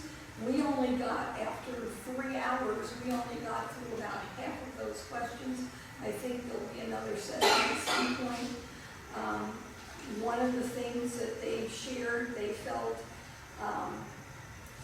that a lot of neighborhood councils were not familiar with the city clerk's neighborhood council election information worksheet, which was handed out last summer. And basically, it used to be called the stipulation sheet, where you had to list where you're gonna have the election, what time, whether it was handicap compliant, all of that. I remember doing it, we sent it in, I guess a lot of neighborhood councils didn't get it, depending on who their clerk, their city clerk representative was, election rep. Because this year, we did not have independent election administrators, as we have in some years. This year, the city clerk's office assigned one of their personnel to deal with each neighborhood council. And one of the comments that I found rather disturbing was, I guess the city clerk's office was perhaps not as vigilant in vetting some of the candidate documentation that was sent in as perhaps maybe some of us thought they should be. So that was brought up, I guess, at a hearing that the city clerk, Chris Garcia, had in front of the BOM committee, which is the Board of Neighborhood Commissioners. Okay, so that's something I'm sure the city council will be considering. The other thing, you know, they mentioned, we can get the election information, basically it's names and addresses, I believe, of people who voted. That's available from the city clerk's office, but we have to, as a board, approve to do that, number one. And number two, we have to vote for a member of the board to go down to the clerk's office to pick up that information. What would be the point of this? I'm sorry? What would be the point of this going? It's outreach, basically, it's stakeholders. If someone adds to our database, I mean, I don't think we're giving you, they're not giving you birth dates. It says, what are they saying? Designated stuff. So we've done it in the past. I know I picked it up in the past. So yeah, it's useful information. But I think we really have to vote on that tonight because we're having even as part of the election report. Okay, so in July we'll have to do that. I think it's not going to be available till August anyway. Right, it's not available. Oh, so that's one thing that we have to do in August. The other thing I found out, evidently the city council did vote on amending bylaws for all neighborhood councils, and the new voting age now is 16 years of age. So our bylaws are 18. We put in conformance with state and federal elections, but city council now has decreed that all neighborhood councils now voting age is 16. So if you can vote, I assume you can be on the board at 16. You can vote for yourself. So we, in 2 years, when we hold our election, it's another form of outreach to go to local high schools and see if any of those students. We have 2 of our student members now, new board members, who are appointed. They're not elected. but under these new regulations, Wouldn't we have to change our bylaws? You will change your bylaws Yeah. to include student reps, well, we could, but they're not elected Right. by the state code, they are appointed by the board. right, right. So you need one student at least 14 years of age, and the other one is at least, I think it's 16 years of age. So what it's basically doing is moving the bench down. A Yeah. 16-year-old could run as a homeowner if they own a home. We're moving that. But Or we an still have education person education if they person, go to but school. we're still gonna have the student seats. Right. Anything else, Shane? And our student seats would still be advisory, or Yes. They would be, they're another, the city is going, as they did with the stakeholder definition that they changed a few years ago, that was mandatory, and Dunn just changed the definition of all neighborhood council bylaws, the same will be just. It wasn't the departments, it was the board of commissioners. Commissioner? Right, and because of Councilmember Root, Yeah. okay, it still has not been finalized, the definition of stakeholders, but for this election, this past election, I don't know if you remember, I guess, Wilshire, Koreatown had over 2,000 voters, right? They came from all over. They came from out of state, and they claimed that they were stakeholders. They came and bought coffee at a Starbucks, and they, said, okay, I'm a stakeholder, and they allow that to provide 2 receipts, but we can no longer do that. If you belong to a nonprofit organization or a church, they need to come. A letterhead needs to state from that organization, state that you are a member of that particular organization. Your name needs to be typed in that letter. It cannot be handwritten. So there are strict rules. Yeah, and that was put into play for this election. Right. So it's, member of that organization for 90 days, I think, prior to all of that. So that was changed. Anything else? So elections, Okay, moving on to planning and land use. Dale's not here. 2 items that we need to be aware of. One, the Vantage Avenue hearing was held. There were 50 people there. The vote was 5-0 to support the city's position, which was 4 apartments instead of 14 on the Laurel Canyon side and 1 single-family residence on the Vantage side. It was a really good hearing. The stakeholders came out and really did a great job of presenting their side of the argument, and it was great the way the neighborhood council worked with the stakeholders to do that. So it was a good hearing. So is the developer proceeding?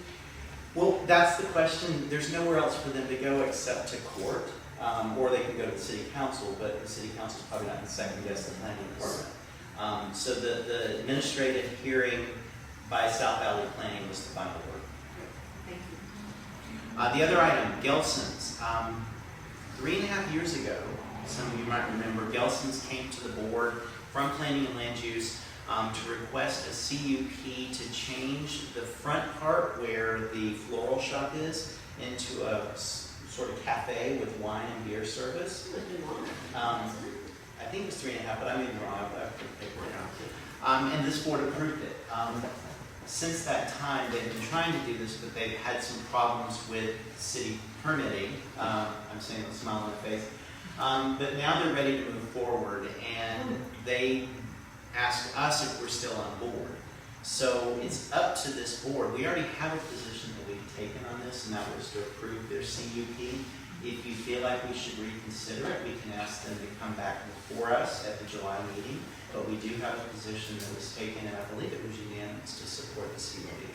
Yeah, and we also asked for some concessions like the no left turn onto Riverside sign thing for that. Correct, and to stick to their regular business hours, their CUP asked for closing time of 11, but they said they weren't going to stay open past 10 o'clock.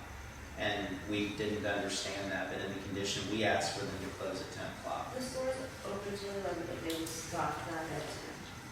It was my understanding that they wanted the permit to say till 11, but their store hours are 10. They were really hedging their bets if they ever extended their hours in the future. Gelson's on their slam shut.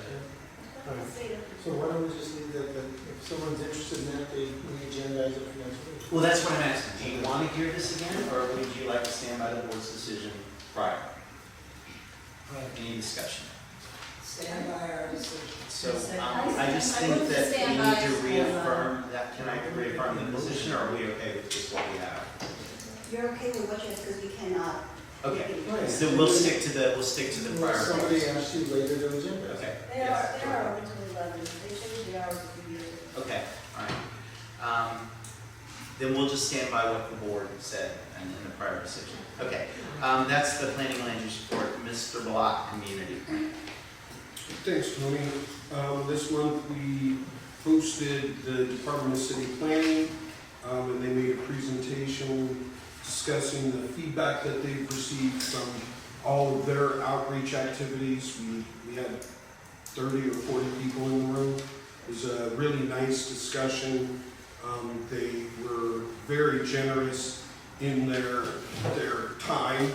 There were 5 people from the Department of City Planning that sat up at the front of the room, and the committee had lots of questions and concerns that were raised about land use issues and what's happening with the community plan update. Most specifically, concerns about how the specific plan would be incorporated. We have some concerns about that. The department seems geared towards incorporating provisions of the specific plan within the community plan update. The committee and the community was very clear that we didn't want that. We wanted the specific plan to remain in existence with the community plan update wrapped around that. That will be an ongoing discussion. Certainly nothing's going to get resolved at this stage. But it was a great opportunity to discuss the issues and concerns that we have in Valley Village and how the community plan update process is going to work. This was a precursor to the next step of the community plan update process, which is where the department will share their concepts, their initial concepts for the North Hollywood Valley Village Community Plan. The meetings will consist of all the Southeast Valley community plans, so North Hollywood Valley Village, Studio City, Sherman Oaks, North Hollywood, or maybe it's Toluca, Cahuenga. So those meetings are coming up this summer, over the next couple of months. It's important that the community show up, that the board shows up. Each meeting will have the same information, so if no one needs to show up to all of them, but everyone should show up to at least one of them. The first one will be Saturday, July 27th, from 9 to 2 p.m. It's in a kind of an open house setting, so you don't need to be there at 9. You need to be there at some point between 9 and 2 to take a look at the concepts. That first one is at Harmony Toluca Lake Church. The second one is Saturday, August 17th, 9 to 2 again. That's at the Marvin Broad Civic Center in Van Nuys. How do you pronounce it? Browdy. Marvin Browdy Civic Center Community Room. The next one is the following week, Saturday, August 24th. Again, 9 to 2 p.m. That'll be at East Valley High School. That's probably the one that's closest to us. That's right up the street at Vineland. And then there will be a Thursday evening meeting. Thursday, August 29th, 3 p.m. to 7 p.m. back at the Marvin Rowdy Civic Center Community Room. And granted, it's the same meeting, 4 different locations? It is the same meeting, 4 different locations. They will provide their concepts, their initial concepts for each of the Southeast Valley community plans. So would it be better for us to heavily attend one? No. Or split up and attend 4? Split up and attend all of them. So these are the concepts where that fits within the process They're going to present their concepts. They will seek community input, feedback regarding those concepts, and then they will refine the concepts, and then that's the point where they go silent. And those concepts will be taken and incorporated within a environmental impact report. The environmental impact report will evaluate all potential community impacts, noise, housing, traffic, health and safety, of course, plants, animals, archaeological, all different environmental effects.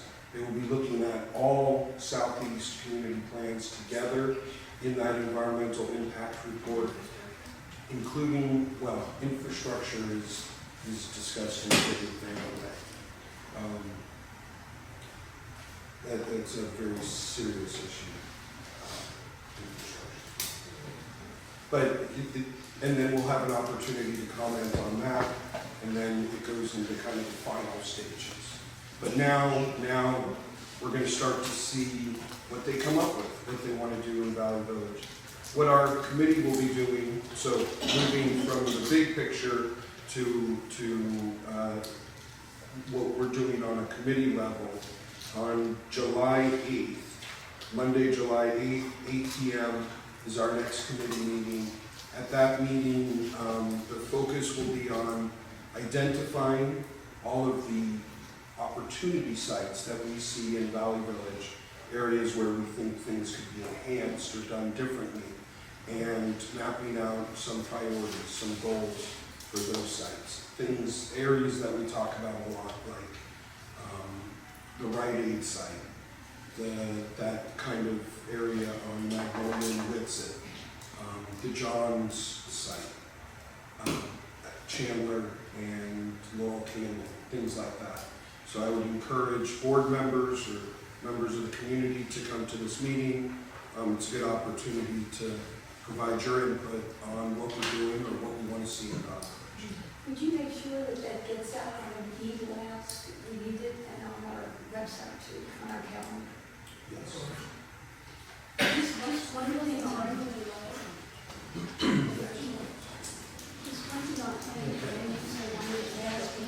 from the bank meeting. I don't know if we know this already, but it says NCs do not make it a mandate for developers to notify stakeholders on projects depending on. So as a neighborhood council, sometimes we're asking the developers, when we have a hearing, to send out notices. What is that ordinance? Where did that come out? This came out from the planning guy, Andy Rodriguez, who was at the bank meeting. So that's why they didn't have this? No. They're actually two different things. If they're asking for any kind of zone change, an exception to the land use, height variances, they do are supposed to come before us. And right now, it's incumbent on us to kind of investigate and figure that out through the ENS. I'm not sure how that dovetails into what you were told, because that I need to follow up on that. That's. I thought we had instituted something new last year. Dale had coordinated where any development plan that was not single-family residencies was required to send within 500 feet that they were coming to the neighborhood council.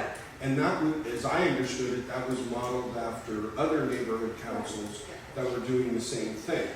So has that policy, what you're saying, Jim, is that policy has changed? Well, I think the notices have to go out, but not, we were having the developer send the notices out. And I don't know that that's being required anymore.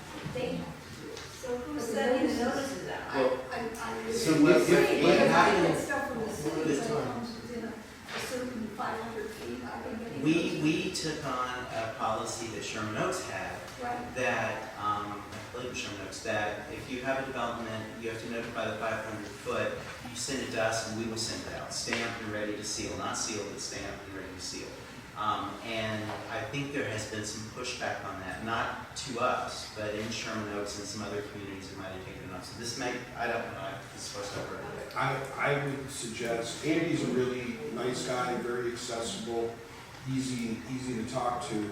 I think our planning and land use committee, this might be a great opportunity to talk to him and make sure, because I know we're not getting the early notification, people are not showing up at the neighborhood council. This would be a really good opportunity to narrow that down. Property at Riverside and Bradford, that single family home, literally overnight, over the weekend, it was demolished. They removed all of those trees, and there was no notification, none. All right, we're going to move on to events and outreach. Yes. Bye, Lori. Bye, Lori. Well, we have two things coming up in July and August. Okay,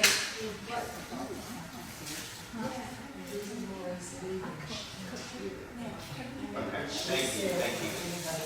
Okay, thank you, go ahead.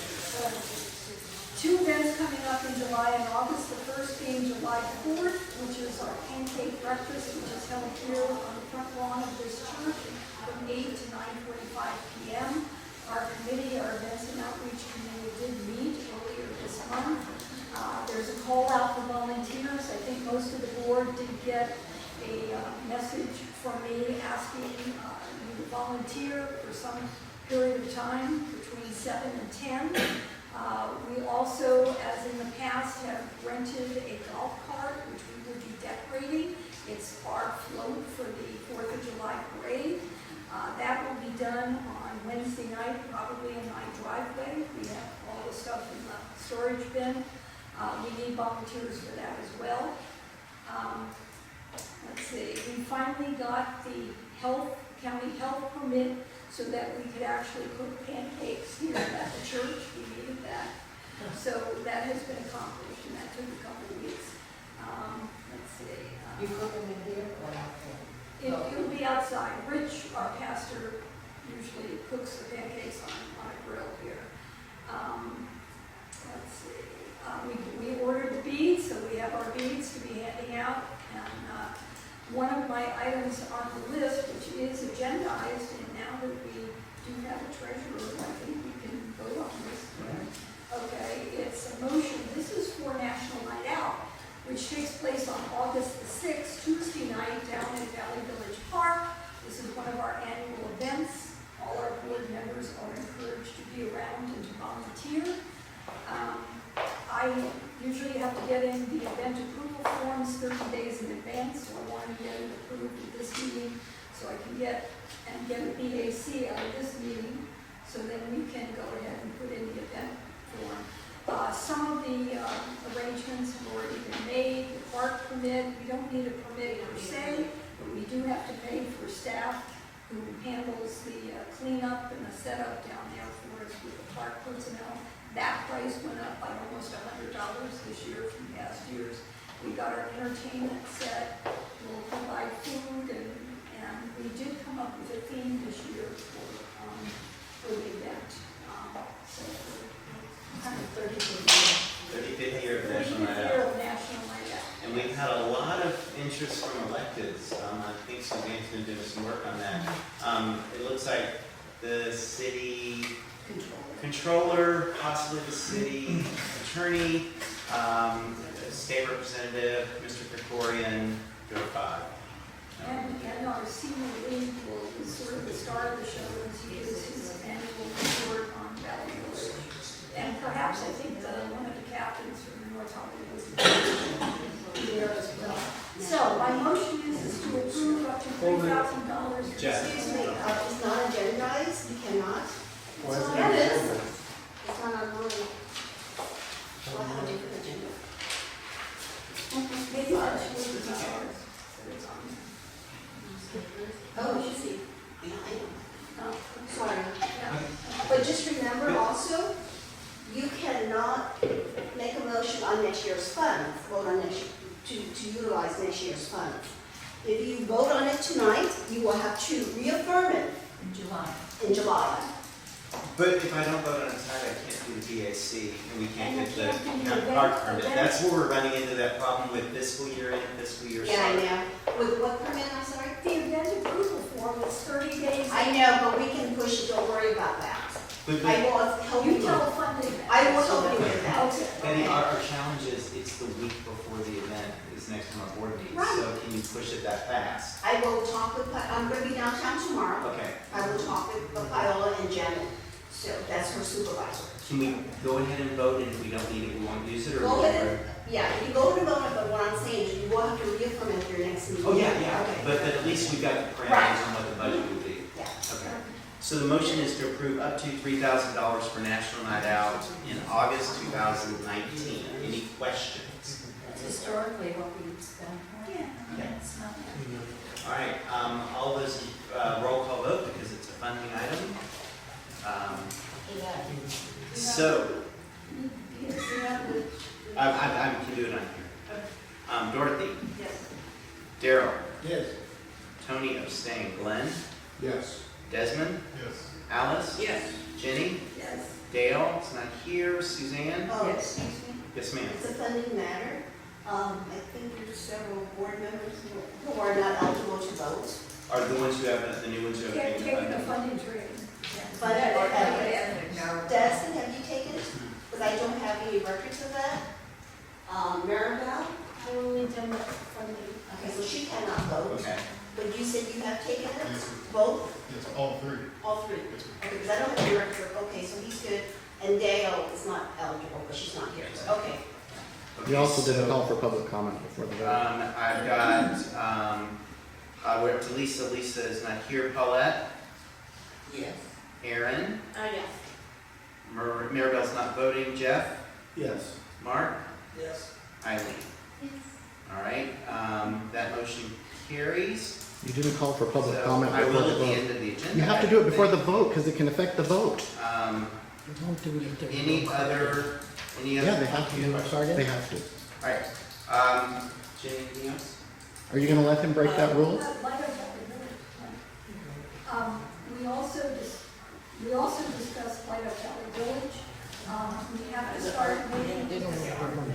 Yeah. No, you don't. Oh. Especially at this meeting. We also discussed Light Up Valley Village because some decisions have to be made fairly soon. I have tentatively reserved the trolleys, and we have to come up with a date for this event. The first Saturday in December is the 7th, so it's December 7th. And I wanted to get, maybe I can't do it, I don't know if it was on agenda, as it was part of our committee, so probably not, what to do this in July. I just want to get an affirmation that indeed we do want to do Light Up Valley. No, we can have that discussion, and that the recommendation from your committee was to do the event. Yes. And then we had a discussion that we need to think about creative ways to do it because it has become our signature event, but it's an onerous burden on a small number of very dedicated people, the majority of which are on the board, and some wonderful community volunteers who come out and help. So, Made more difficult by the city. made more difficult, yes. So that's the recommendation from the Events and Outreach Committee. And Suzanne, Maribel, Alice, Paulette, we're all there, Daryl. I agree 100% with their comments, but if we're going to do this, we can't do it the same way we've been doing it. And so I think what Jenny and the committee are looking for is the board to say, yes, we want to keep doing this event, and that we agree we'll try to look at a creative way to do it. I actually need to leave because I have to give medication to a pet. Can we go back to the parade real quickly? Yeah. So the parade order is going to be the same as previous years, where it's the lead car, the cadets, the band, the grand marshal, our elected officials, and all of the children on their bikes and pedestrians. After that, it'll be the floats and the cars and blah, blah, blah of presidents. So if you guys get there with your all behind the last elected official, you'll be the first car out after all the kids that are walking or on their bikes or scooters have gone. That's the order. This is a homeowner's issue. Dorothy, every time we've been behind the kids. It's been a disaster. You can ask Daryl, because he drives the car. We nearly run over Okay, well, you half need a to dozen be kids. careful that you don't run over any children, that's the order. And the reason that we've done it that way is because the kids are erratic. We want the adults driving cars, most of them to be behind the children and just the elected officials in the very front. Because it gets chaotic with the kids. They just take off in front of everybody. With the more cars that are behind the kids, the safer it is. Who's the grand marshal? That's Oh, a I'm great sorry. question. That's Very a good very good question. If you got your Dudley Villager today, you read it, you can see that it's Mark Morshan.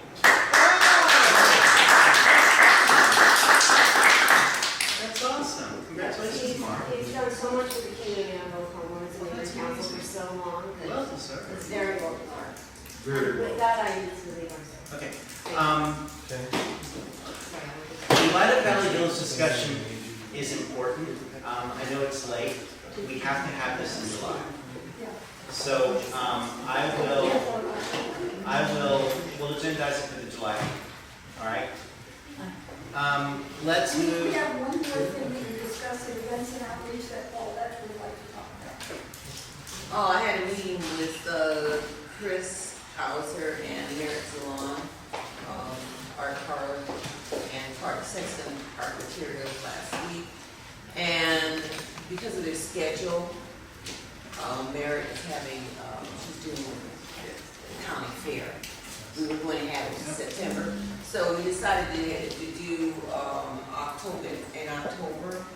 I'll talk to them on Monday because they weren't available for the weekends. And for the official date. So this is going to be a Halloween thing, but it's going to be exactly set up the same way it was last year. Nothing different. We just need the food, you know, Jenny, or Whoever is going to. who, right, yeah, Okay. yeah. Good. Hey, I'm glad we're doing that again. Yes, ma'am. Can we go back on the agenda, Jenny's National Night Out, right before we voted on? Yeah. Eric is correct. Okay. Public comments before the voting. Okay. So, motion is made, second, public comments, or Okay. discussion, and then vote. Okay, Eric? So please go back to that item. Sure. And so you will have to redo it. Okay, that's fine. Any comment? No. Okay. Then we will move on to city services. Thank you, Betty. City services.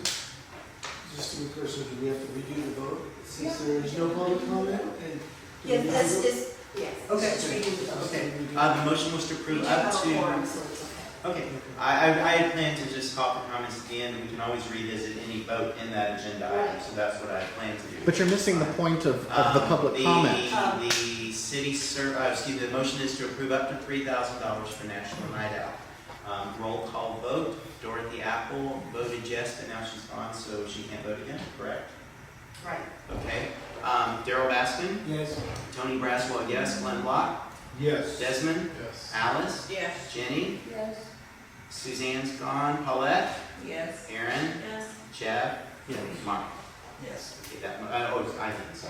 Yes. That motion We passes. really don't have a public, do we? City services. Okay, we previously ordered 50 new neighborhood watch signs and we just received those. So those will be going up in the near future.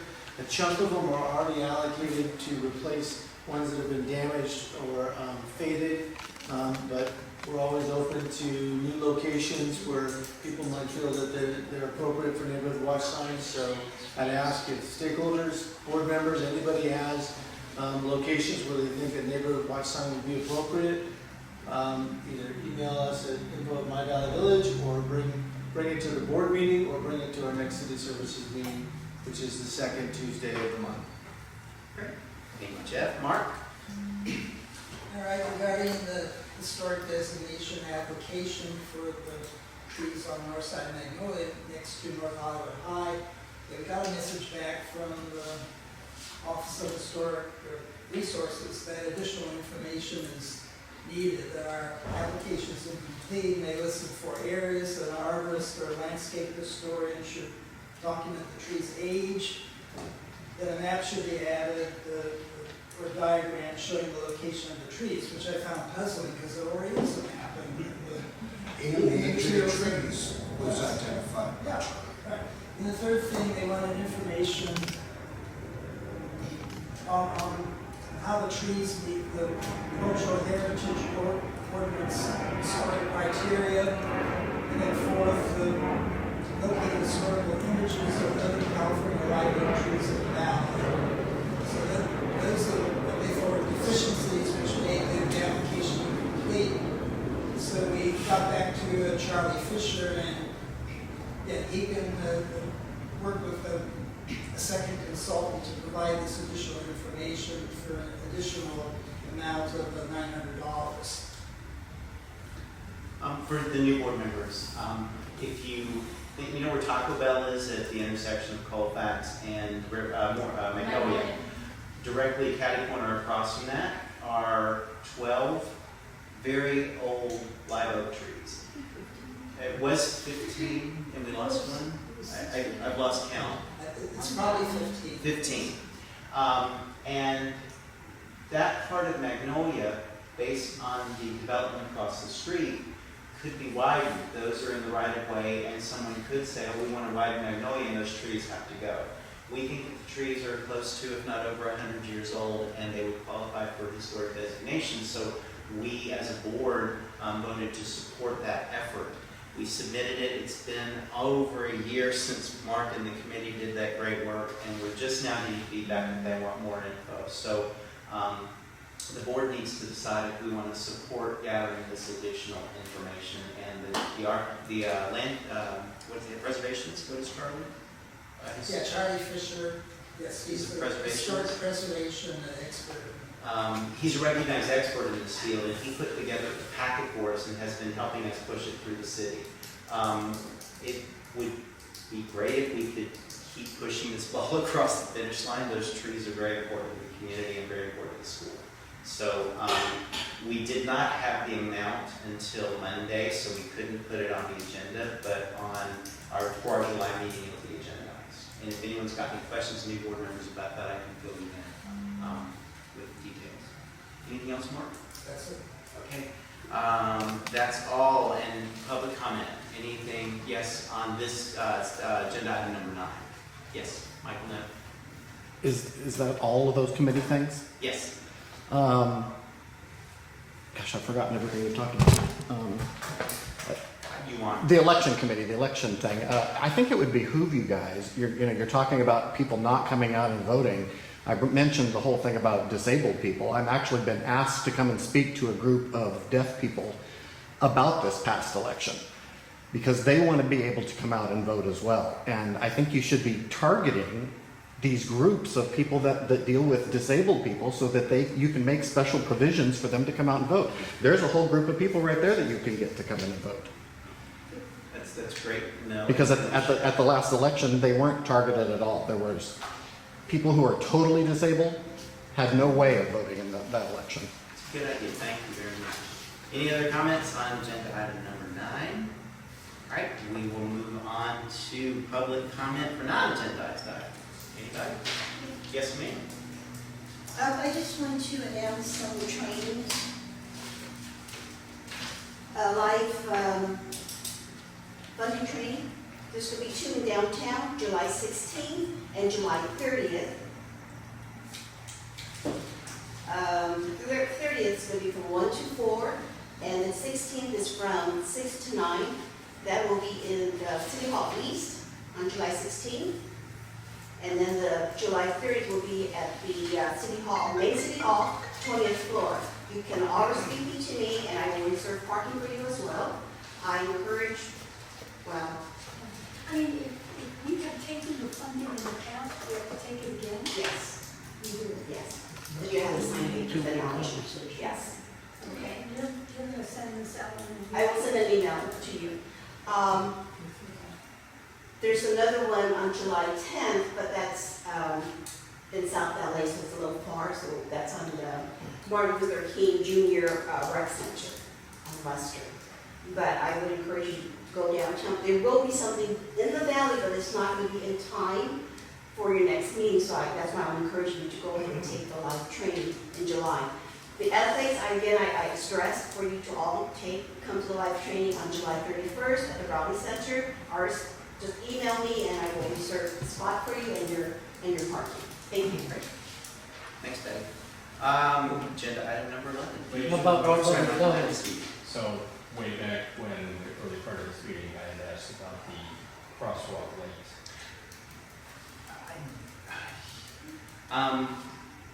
Nothing has changed since you and I last spoke about this. The Department of Transportation says that that light is controlled by Metro because it's a crosswalk to get to the Orange Line station, and Metro won't call me back.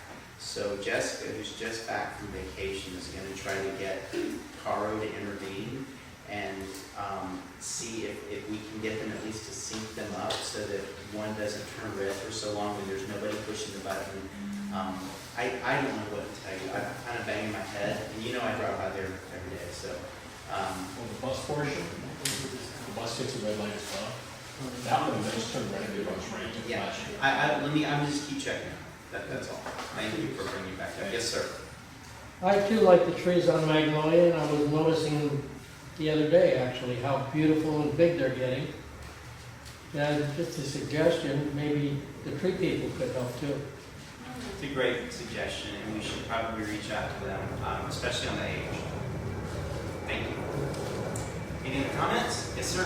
I know you mentioned you're going to talk about the Valley Village Christmas thing you do every year at the next meeting, but just something to keep in mind.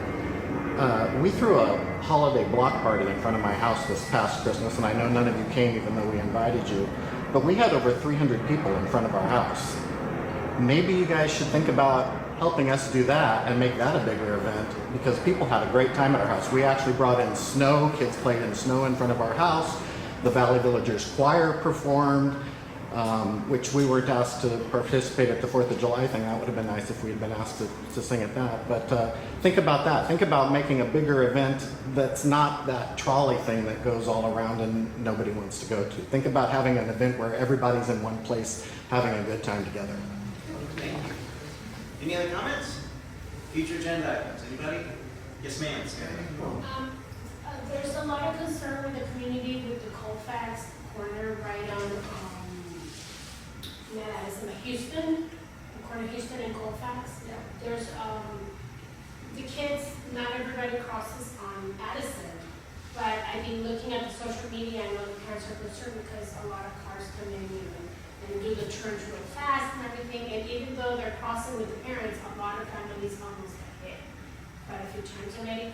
So they've been trying to see how they can get a light, a crosswalk, like sort of like what they did in Irvine and Moore Park for Walter Inn, because that was a concern as well over there. And I think Councilman Corian was able to push that, and they were able to get it up in about a year. And it does interfere with traffic somewhat, but really only at the time when the kids are actually being dropped off in the morning or picked up. And I think it's a really safety issue. It's really needed. We should try to see what we can do about that. It's going to be worse because that's going to be the main parking area and drop-off point for the school, and it should be brought to the school district's attention as part of the improvement project. And when we were at the meetings for the school construction, they just ignored all of the parents' concerns about that.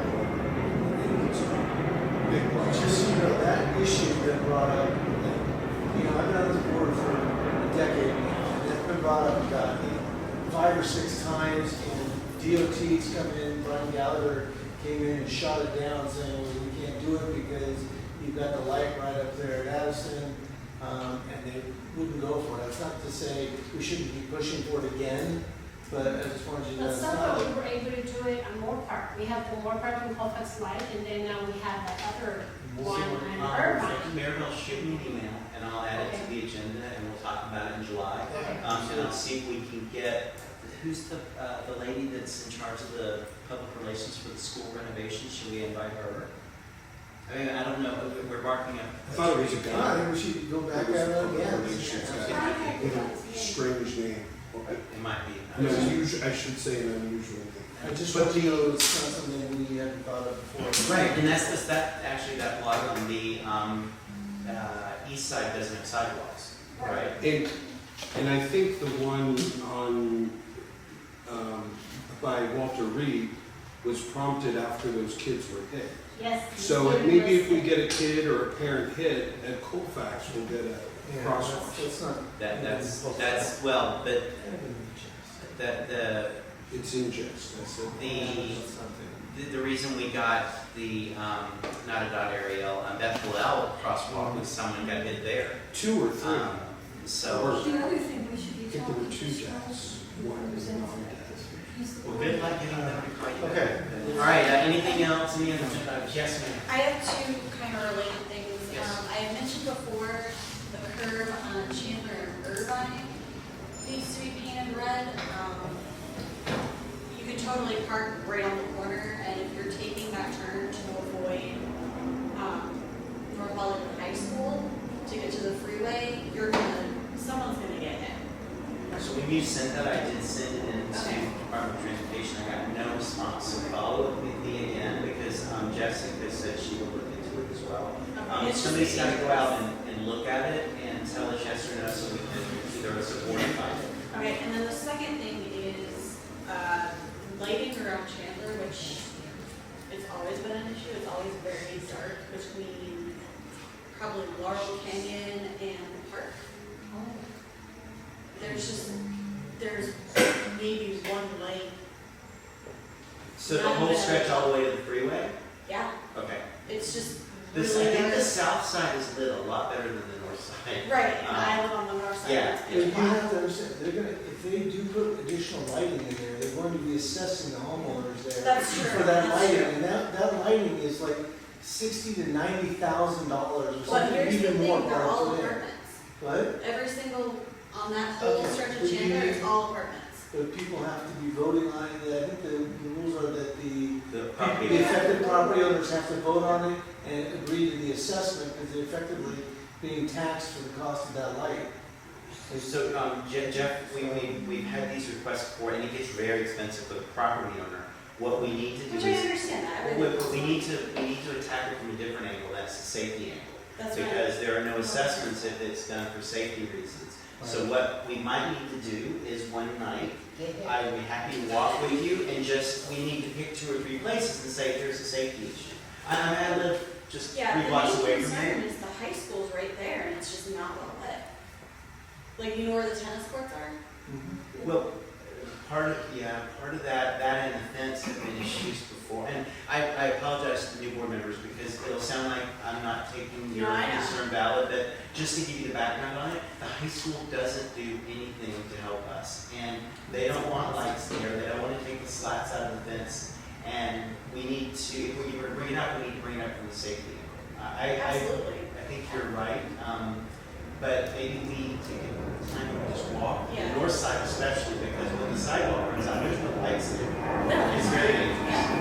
Yeah. Just point of information. The topic you're discussing is the agenda, is So it's an agenda item, so that's fine, but we'll add it to a we'll future agenda. have just a little discussion.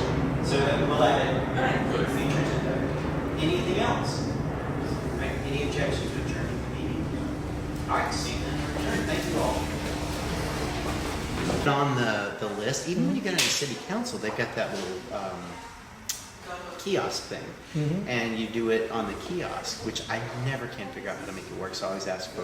But don't they at the end of the session call for additional comments? I don't recall them doing that. They should, because it's against the Brown. Meetings are so long. I just No, I know. do now.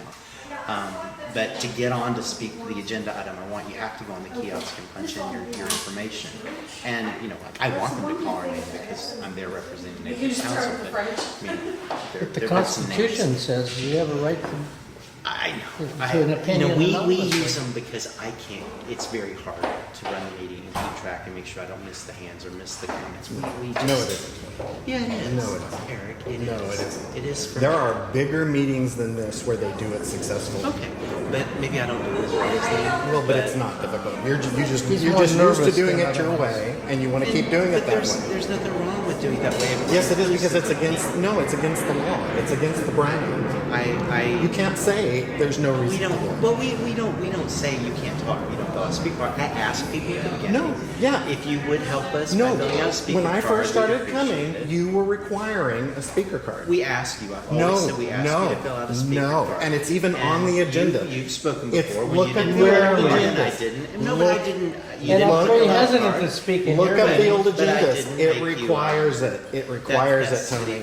once in a while I do have something to say to But justify you're my copying fee. you're copying an illegality. You know, the input is sincerely appreciated. It isn't but appreciated we're because I've about sent to- you several things now and you ignore it. You just said tonight I'm going to look it up. I've already sent it to you twice. I can't respond to things that are out of our purview, and some of the things you've submitted are in the city clerk's purview. But that isn't what I'm talking about now, is in your purview. I'm talking about the Brown Act for this meeting. I sent you what the Brown Act says, and just tonight you said I'm going to look up the Brown Act, and I said I've sent it to you twice already. Everything I do, I ask the city attorney's office about, and they're the ones that are going to tell me what to do. I am not an They're expert. telling you that you have to I'm ask not an for speaker expert cards? on any of the Brown Act. They're telling you that not to call for public So, comment at the what end I of each came over agenda item. here- So you just talk over me. You just what I it's like came you don't over- want to hear anything. I came over here after the meeting to talk to you about the party, and as much as I know that was a very successful party, and we'd love to help with that, we're not allowed to do that because we can't give money. We can probably I send didn't people. ask for money. No, if there's a way we can do it, that might be See, cool. You make everything in your own version.